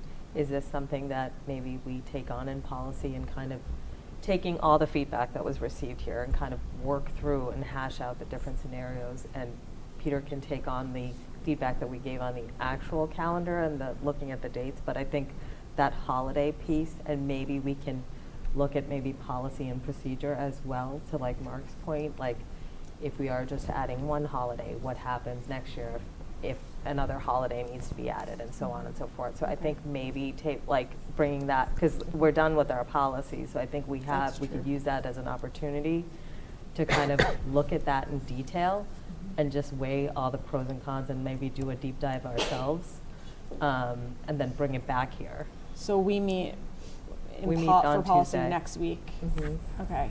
And that would still I be. mean, it's technically, we have like a future agendas and calendars on there based on your suggestion, but I think that might be a good kind of where we can really do a deep dive. Okay. You're not going to be able to be at that policy meeting, Correct. but no. we can figure out how to convey the conversation of that, which would be before our next school committee meeting anyway. So I think that's a reasonable suggestion. But we can definitely expect, no matter what, obviously this is back before us. That will be February 5th. Okay. So thank you, everybody.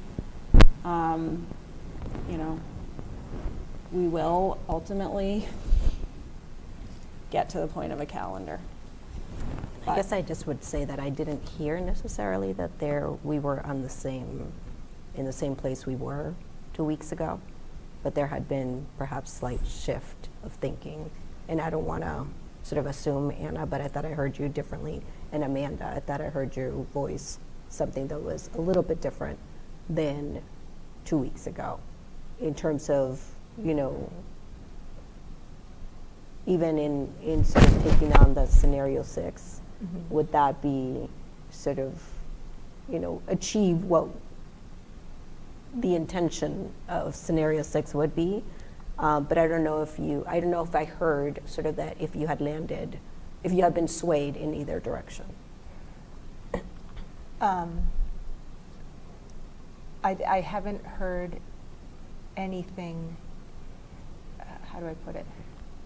Scenario 6 it was interesting and I appreciated it, but I don't think that it answers anything for me. It doesn't, it muddies it a bit more for me, candidly, because it seems less clear as to the why. What's the, I think to Anna's point, like I don't mean to make it sound so factual and because I know that there's a lot of emotion involved in it, but you know, one of the things that I recognize coming in here is this desire to have more policy and have more procedures in place and sort of have the why for the decisions that are made. Mm-hmm. And I think, you know, when you just said like bringing it to the policy committee, it makes sense because it's not taking the emotion out, obviously, it's taking in people's personal experience, but if there's a process by which days off are decided in a procedural way, that helps me. Do you know what I mean? Like if it's because I think for me it does become, I kind of go back to where it started, that we're still struggling because of contractual obligations for days, so we don't have extra days to add, and then we're not answering the request for Eid being added in. So right now nothing has presented an alternative for me that makes sense yet from our last discussion. Yeah, I think that's where we, like, I mean, I think all the, like, the feedback, your point of view on it is, you know, I really appreciate it, and obviously, like, the letters and the community members speaking, I mean, I appreciate the importance and their point of view on it, and also hearing, like I said, hearing from Father Bennett, who wasn't part of the original microgroup, right? Getting that point of view, too, was really important because, you know, it's like, it's very strong. They're making a strong case for those days, right? But I think what I'm really struggling with, I don't have a scenario that, you know, is working, right? That I feel like comfortable to vote on. And I think that's where we need to come to, like, just really hash it out, look at those days. Mark's point of, you know, do you want to end school on a Monday? You know, like all of those things should be looked at, I think, in tandem for us. Okay. And just figure out. And then hopefully we can come back here with, you know, we've taken all the survey data, we've taken the feedback from the community members, and then come back and like take the time to discuss it and just figure out what the best, you know, and come back with like, hey, or here are a couple of options. Any of these, you know, resonate, and hopefully also have a policy in place, you know, or a procedure in place of, in the future, if we need to add days, how do we go about doing that? And at that point, does it become an alternating, you know, maybe we end up going back to scenario 6 at that point. I don't know. I guess I just need more time to kind of talk through it. Okay. Thanks. But all of this was very important for that to happen.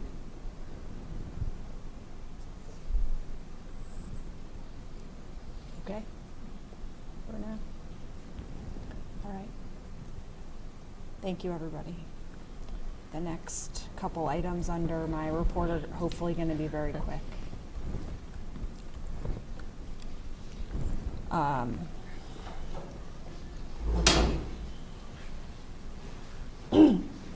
The municipal energy manager grant letter of support for the Climate Action Planning Committee.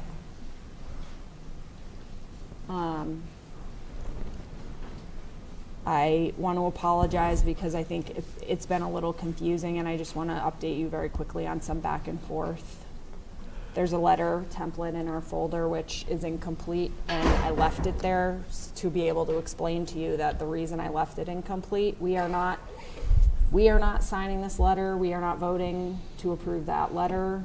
In working through it and doing some back and forth, I think I've realized that the letter actually needs to be coming from the superintendent and the town administrator to support the application.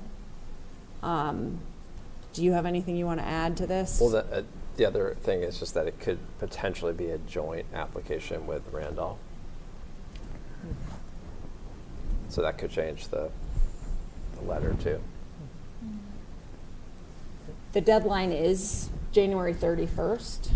I do think what's important for us and what I would like to offer as a motion is rather than submitting a letter of support per se, like on behalf of our committee, I do think what the Climate Action Planning Committee had initially brought forward to us was the request just for our support of the choice to apply for this grant.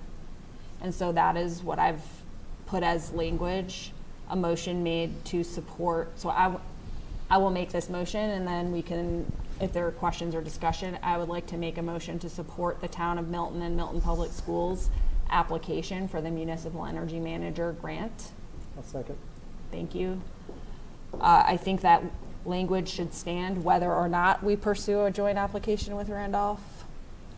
The idea is to simply be able to lend our support to the choice of seeking this funding for this position.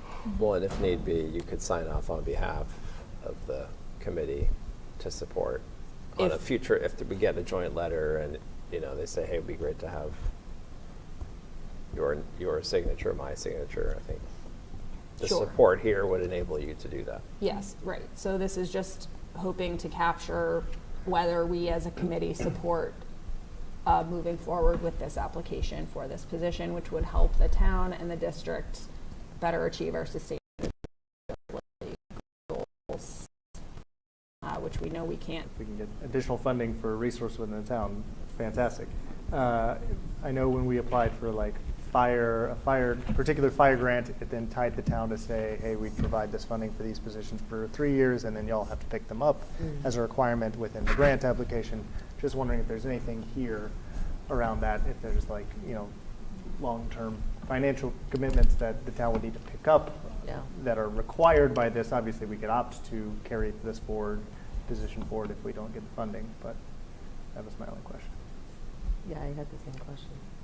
I hadn't heard that in the presentation from the Climate Action Committee nor from Nick, so It's not usually standard, but I, again, just thought of it from the fire department, federal application they were doing. I mean, it would be a town position, not a school position. Yeah.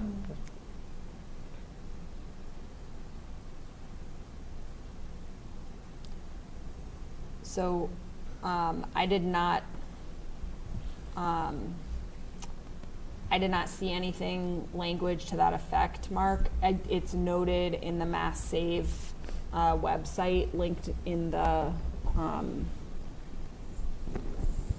it says to take, this is a 3-year grant.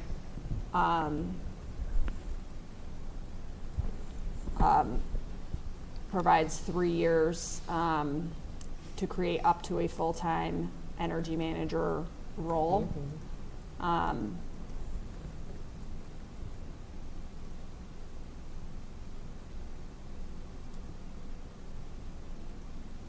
just scanning through this to see if it says the Municipal Energy Manager Grant helps municipalities hire a dedicated resource to manage their energy use, become more energy efficient, and reduce greenhouse gas emissions from facilities with a particular focus on K-12 school buildings. So I don't see any reference here to that requirement that you're wondering about. But is this funding the full position, or is it a grant towards the funding of the position? It's $120,000. Okay, so that's the Probably number. covered. Where did you see? That was on the website. Oh. Sorry. I was like, did I miss a number? Well, up to $120,000 a year towards salary and benefits for full-time. Or $60,000 for part-time. So if So this we're is the- going, partnering with Randolph, then would it be a part-time? Like, is that right? Or maybe be a full-time between the two communities. I think it would be a full-time position shared between the two. I mean, Okay. I mean, obviously, if the town as a whole needed additional allocation, that would need to go through the budget process Yeah. anyways, outside of. they have our a certain purview. amount of funding, and I believe I heard something to the effect of if you ask for half-time, you may be more likely to get it if they're trying to split the resource among more towns. Yeah. So I think the real question for us here is, you know, in voting whether or not to support the application, what we're doing is to support the judgment of you, Tom McCarthy, and Nick, who would be working together to determine what makes the most sense for Milton in the application, and then if funded, the implementation of the position. Nick Connor, I think, is more essentially involved than Milana. Okay. Okay, Assistant but manager, yeah. Okay. either way, are people prepared to take a vote on this? Yeah, I'm looking through the deliverables on the guidebook, and it's not Yeah. saying anything. All right, so we have a motion. It's been made and seconded. All in favor? Okay, great, thank you. The FY24 annual report, I'm sorry, I got confused and was talking about this earlier, but this is what we had received in our email. This is what we have to approve annually. This is actually much streamlined from previous It's a lot versions more. that we've seen, so thank you for that. I hope that everyone had the opportunity to read it from our email, and I'm sorry for the delay in getting it into our folder. Stephanie did great work on this and recognized that it needed an overhaul, and spent a lot of time just bringing it down to say something meaningful and not, you know, the report had become fairly sprawling. Yes. Yeah. She did a great job. Yeah, 9 pages. That's way better. And so this is a report that we submit to DESI, right, annually? Yeah, and to 30 pages last year. 30, yeah. Yep. 10, 30. This goes to the town too. To the town, published in the book. Okay. I haven't grammar checked it, but I'll make a motion to approve the FY24 annual report as submitted. I second. Second, all right. All in favor? Great. Okay.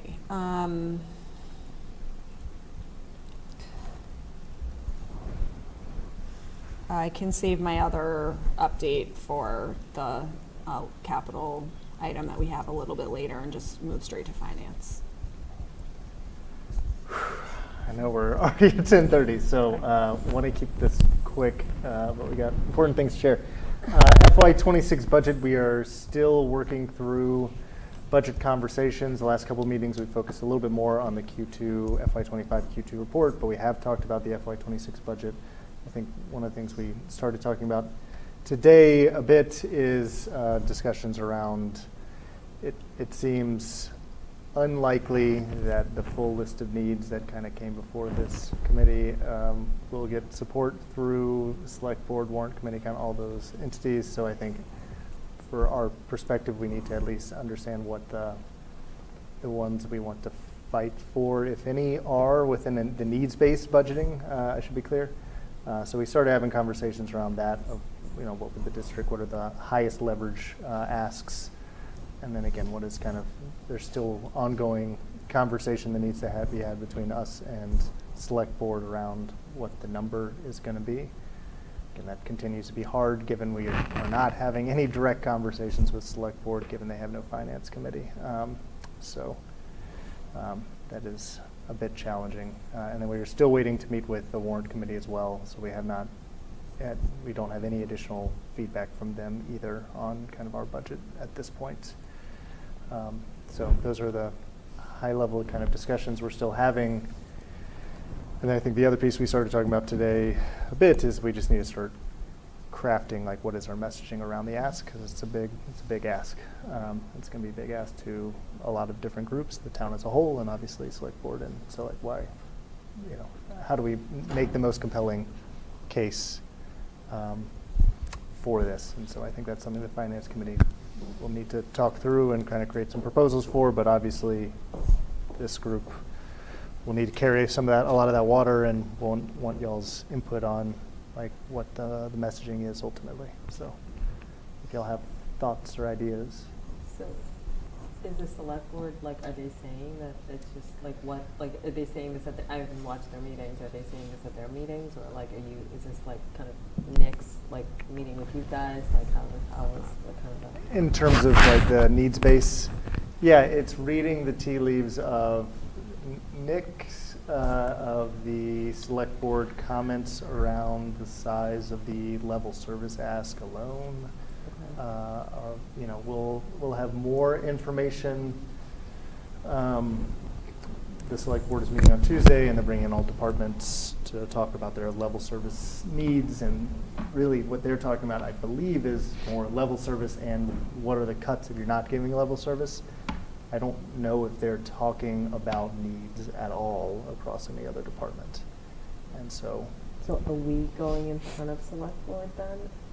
When the other departments are going? Yeah, next week. We are. Okay.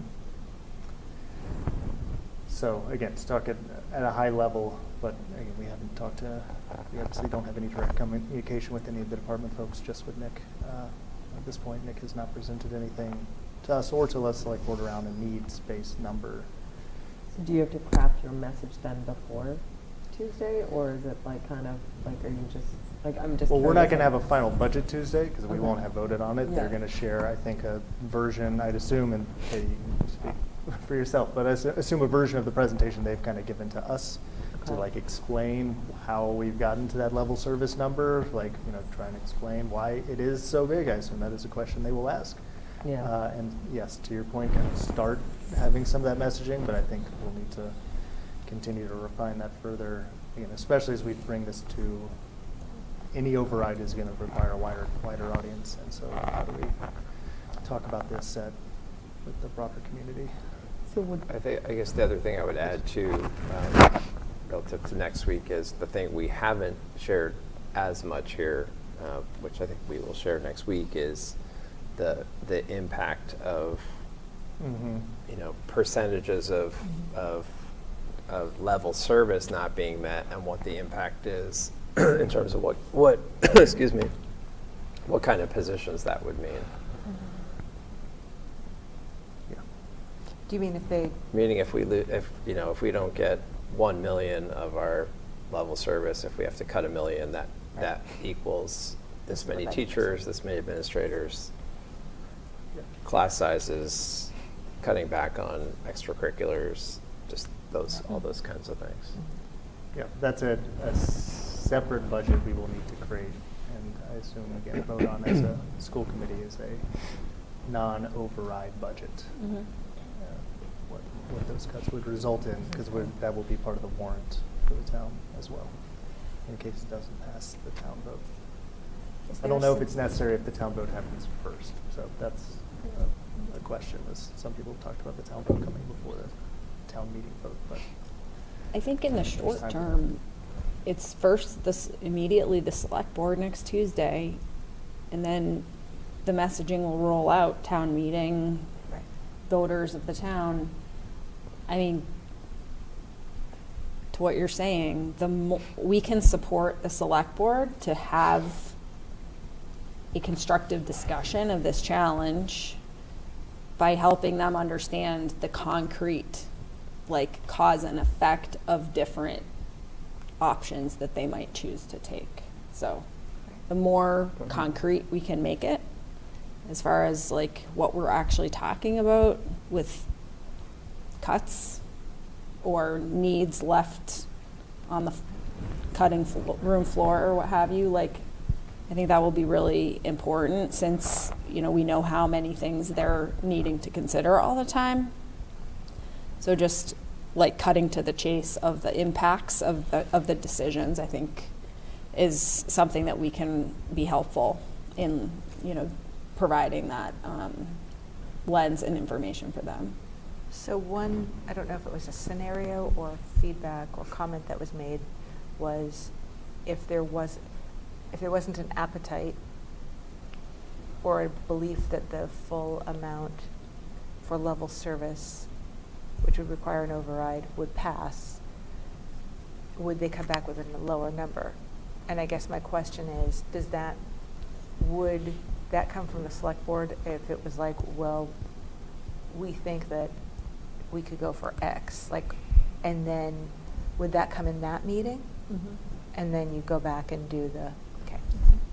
Yeah, I don't know if they'll come out at Tuesday with an exact number. They might, but it certainly would come out of the select board. Right. A select board meeting. Yeah, and I that would be next. assume sooner than later, given where we're at within the calendar. At their last meeting, it was stated that they were, Nick, I believe, was asked the question and answered that it would be important to arrive to the number by early February. That's what I heard him say, I think, right? So they're meeting on January 28th. They may or may not, vote on something next week.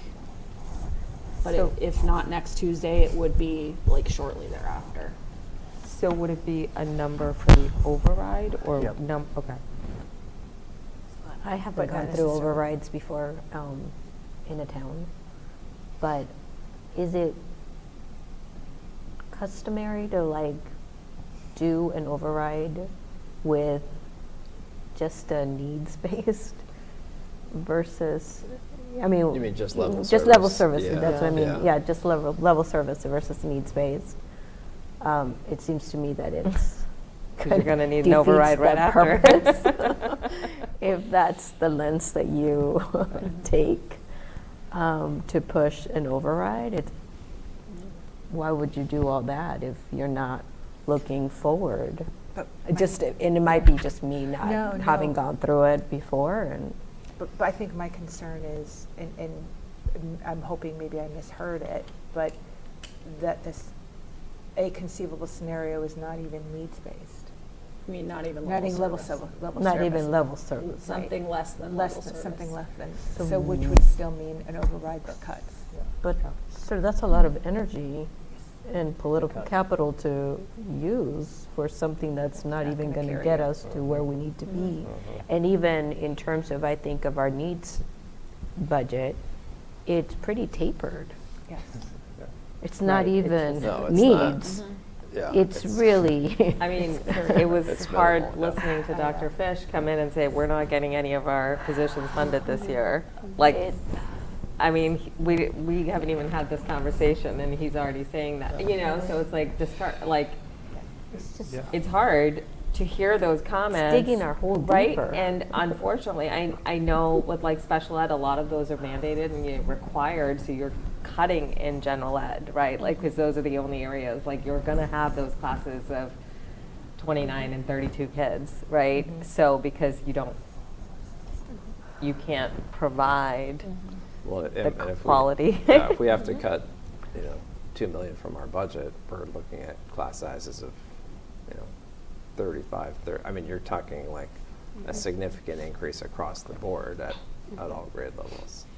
Right, And I that's think something that I think that's, we realize, I think Katie and I recognize the need to really convey clearly what the impact is of the gradients of an override, right, as opposed to just focusing on level service and needs-based, but really helping understand, like, it's obvious that with no override, I think we figured out it was 60 positions or something like that. But I think it's important to share what $1 million looks like, or $1.5 million, or like what the impact is, what it looks like, just so that the select board has a full picture of what it looks like. And then, of course, in terms of an override, and it's my first time going through an override too, or the potential of an override, but generally, like in my understanding, you bank up some funding in the first years and then you have it for the following years as costs increase. So if we start with a somewhat of a deficit, not even getting to level service, it has a feeling to me of we're stuck in a vicious cycle of kind of increasingly challenging year after year, as opposed to kind of setting a pathway to move towards stability. So that's challenging. And I don't think if you do an override and, if you have to do one the next year because you can't, there's no appetite for that. It's not gonna happen. I think you're stuck with it for 5 years, well, at least 3 to 5 years, so I think that's going to be really challenging.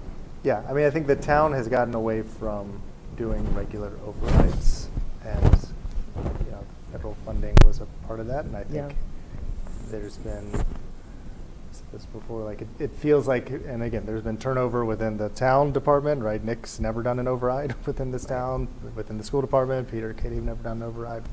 Nobody at this table has done an override. Only Richard is the only one who I think he was on the select board when the last override happened, but maybe not even that. Maybe it was the police chief. So there's not much experience there, but we're going to need to build that muscle and have it more consistent. At the end of the day, there is a number that is going to be untenable for the town, and I think the balance is X dollar amount, better than zero, right? Is getting like this amount for an override, because the alternative is you go for an amount that's too big, and Braintree obviously did this. I think it was Braintree, right? Did this, and they were worried about if we go for the amount we really want, it's going to fail, and then we'll get nothing. And so we'll find it in the middle. And maybe they cut it too low, and they could have asked for more, and they could have gone for 10 million instead of the 8 million they went for. But like at the end of the day, the calculation they made and the calculation we will need to make is what is that level we can push to where it's worth it and we think people will pass it, and we can, again, getting back to the messaging, we can sell the message and make a compelling case of why it is needed and why people will reach into their pocket and pay more on a monthly basis in order to fund these services for the town. And that is just, again, at the end of the day, there is a breaking point, and I think nobody knows exactly what that breaking point is, and that's just what we got to figure out, what we want to advocate for And we need to align that number to what the select board wants to advocate for. Right. I mean, I know, like, last time we did an override, it was like 3.7 or something like that, so it was really low, right, like the number. So obviously there's sticker shock, but I also feel like if we go in with a number where we can't even have level service, the quality is going to go down. And then at that point, invest $5 million, and they're like, okay, and then all of a sudden, you know, scores, everything goes down. They're like, wait, I just gave you $5 million. Like, what do you, like, so there's also But you're going that. to charge me 3 times. No, I totally agree with that. And I totally agree with Selena's point that it seems like a lot of work to go through to not even get any needs, to not expand. It is in a classroom with 35 kids, but you're just asking me to, like, it's not going to work. You know, that's just, you're not going to give, like, and that's going to be the thing, too. It's like, if I'm not, I think, like, voters, you know, taxpayers, whoever, like, parents, like, I think when they see improvement in the quality of education, as Dr. Fish said, it has been a drop of students in private schools, right? It could be school is improving. It's, you know, it's come a long way since in the last couple of years.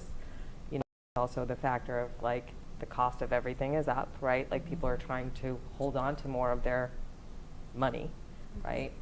So there's that too. So are people willing more into their student school to get high quality education, right? Which would be overall cheaper, right?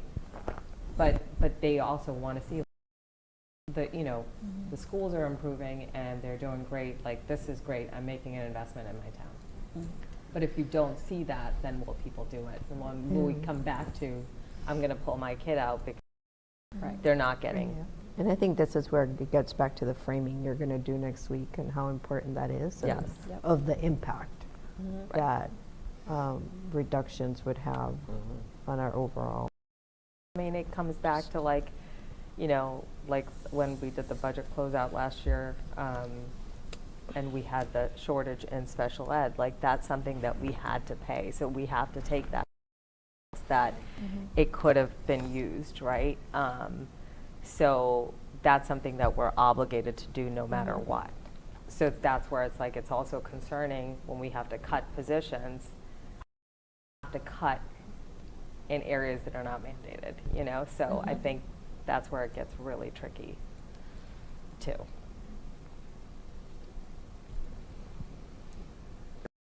Highlighting all the challenges. Great, appreciate it. I don't know, I'm more on the boat of, like, you know, go big or go home, but I don't know. Because I think we're in a tough spot either way. We'll see. Put her in front of the select board, right? Also, Katie, thank you in advance for presenting next Tuesday. I will be there. Any of us are welcome to attend. You know, that's a way Tuesday to at 7. sort of stay up to real time on the discussion that unfolds. And from there, we will just definitely talk about this in further depth at our next meeting, right? Absolutely. We will. There's a lot that needs to be happening in these next couple weeks. We can move this up in the agenda at our next meeting also, so that it is not something we have to get to so late. We can consider doing that. Second piece is the SY25 Q2 budget folder. Hopefully people were able to take a look at it. The highlights of that is we have concerns. The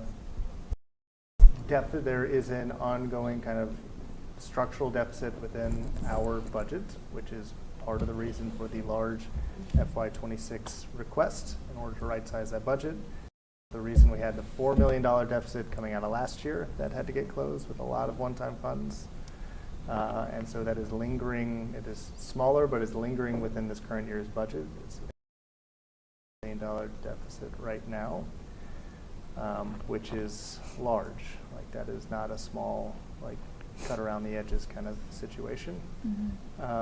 So we have half the year left to try and work towards closing it, so we have time, but there's a lot that needs to be done to close it. The primary areas in which have been highlighted as being part of the are utilities. That's just a historically underfunded structural deficit kind of within that line item. Special education broadly, special education transportation in particular is another one. And then substitute coverage. Those are ones that have been highlighted as particularly kind of out of bounds. And again, those are also ones that are really difficult to stop because, as you said, special ed transportation, that's one of those mandated ones. Utilities, it kind of are what they are. I mean, there's some capital improvements that could be done to try and tighten up things, but like those aren't things we're going to be able to change within this winter or school year likely. And then substitute coverage, you got to have teachers in front of kids. So unless there's something else to reduce the number of absences, which again, that's really challenging. That's not an easy thing to change in terms. Those are things. I think one piece that we've been concerned about in looking at this is what does this mean for FY26? Because obviously we don't want this. This is a continuing last year, and again, it has shrunk, but it's still continuing, and so we don't want this to carry forward into future years, especially if we're going forward with an override request, like let's solve these problems now. She continues to feel good about kind of where things are trending with what we can kind of put within the FY26 budget, so I think that is good. And again, we are meeting in a couple weeks, the February 5th, and so at that time, we'll have another conversation, continue to talk internally around how to close this, and they'll come back on that 5th with kind of a plan of here are all the things that will need to happen in order to close. It is possible that the things necessary to close a gap of that size are so significant or so disruptive that this group, they are not worth really enacting and doing, and a better choice of action would be to go to the select board or the town administrator to ask for an additional allocation of funding within the current year. And obviously, I think within every other ask we are doing, very challenging to do, and certainly not something we are thinking of doing, and we need to do everything we can to close it within our own. But just think that needs to be said, because that obviously was a huge shock to everybody when that occurred last July for the $4 million deficit. Questions on these are not fun updates here. Usually have a lot of I just do not today, yeah.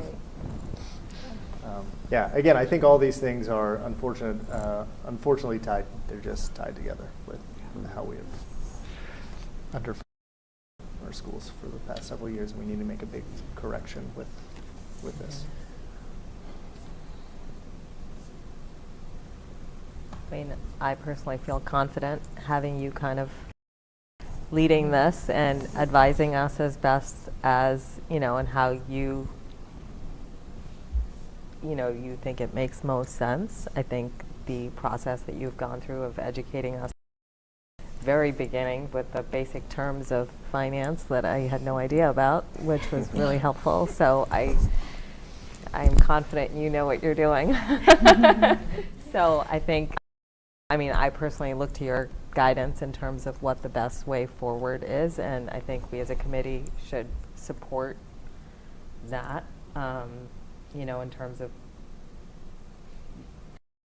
fixing this once and for all, and then moving forward so it's no longer this thing that we have to deal with every year. Yes.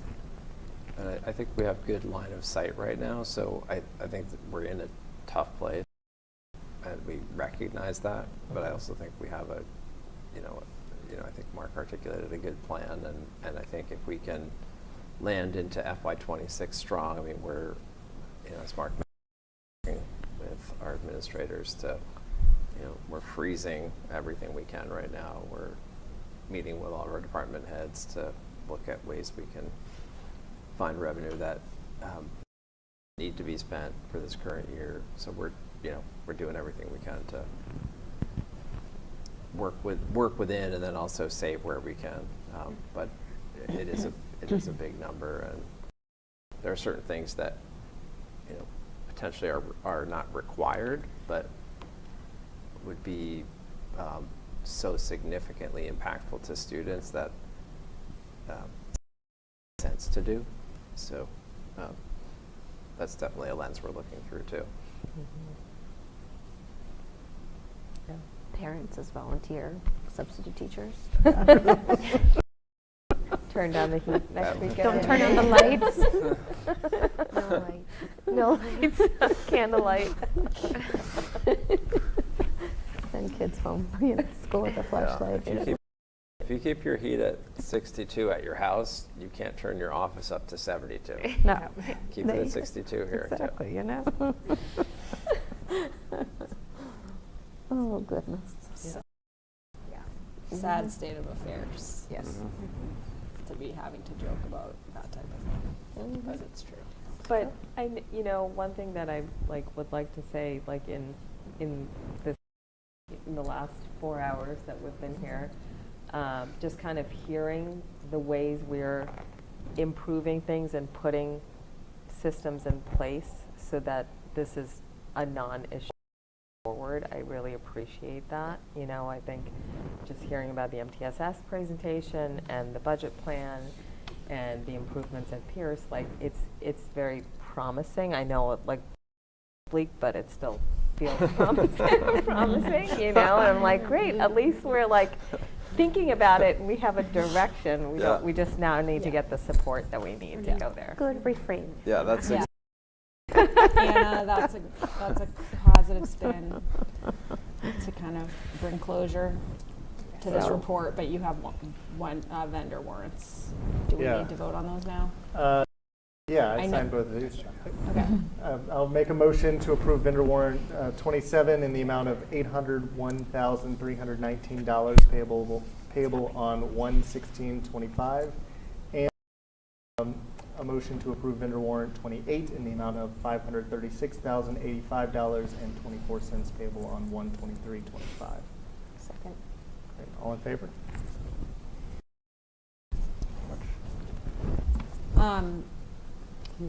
For school building committee, is there a report for tonight? I mean, I think there's a key update just regarding the warrant articles. Yeah, school building met. They met about public records complaint violation that they're dealing with. That's from kind of years ago. But the update is that obviously one is ours, not school building committee, but also the school building committee one for the funding. Both went, had an initial presentation by Peter, Lizzie, and school committee one, and then Sean O'Rourke, I, and our OPM for the school building committee one for in front of the warrant committee. So had initial question and answer session. Vote on it. It's possible they'll vote on it at their meeting tomorrow, because I think they're going to probably have some more follow-up questions when we get to the next update, where some folks are going in front of tomorrow. So that's the only update on school building. What date were you in front of the warrant committee? Do you remember? What date? Were we in front of the warrant committee? It was last Monday. Yeah. 14th? The 13th, was it? Yeah. Yeah, because today's Wednesday. Yep. Yeah, 13th. So is that all for school? I was in there, so. Okay. Yeah, that's it. So just sort of segueing into the capital really quickly, improvement committee report, just for you all to be up to speed. As Mark going actually back before warrant committee tomorrow night. Peter and I and Anna will be there on a separate article, which is the one on the Cunningham Collycott project. So the good news out of Capitol was actually that there was consensus there last week to move forward and the warrant committee to consider an article for the February town meeting for that additional capital request, which we had proposed in October. And so we don't need to approve the particular language of that article, which Nick Milano was going to be drafting, because we already put forward the request through a formal vote that we took. Just so that will be sort of discussed tomorrow night. We'll have the opportunity to answer the warrant committee's questions about it. And then again on Tuesday, when they'll also be talking about the FY26 budget override, they will also, select board, be considering this article for February town meeting, which is the request submitted by school committee for the Cunningham College project, the additional funding to complete that project. So that's great. Does that mean they could start construction like over the summer break? Correct. Okay. Yeah. A lot of other things that have to happen, but yes, that's the goal. But And I have more likely if it doesn't happen in May. Yeah. So we're not going to vote on this tonight. I don't have the article warrant, the language back yet from the town. We'll just stay in it if it turns out to be a fluid situation where somehow we do have to take an action just to make sure that this follows the process to get on that February warrant. If anything happens, I will definitely reach out, keep you all updated, and if we have to come together to address that, we will. But that's kind of where it stands right now. So that's a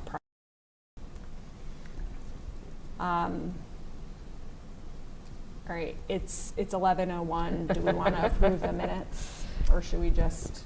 I'll make a motion to approve the minutes of January 8th, 20. Okay. Second. There was a second? Yep. Bow? Okay. All in favor? Okay, great. So we'll talk about the next agenda. If you have items to add, we know clearly from this meeting we have FY26 budget. That's going to be our main one. We will also be talking about the calendar again with a revised draft. And other things you can just send to me so that I can make sure they get reported. And thanks everybody. Sorry for the long meeting, but appreciate everybody's engagement tonight. I'll make a motion to adjourn. Second. Anna, all in favor? Okay, thanks everybody. Still 11:01. Good night.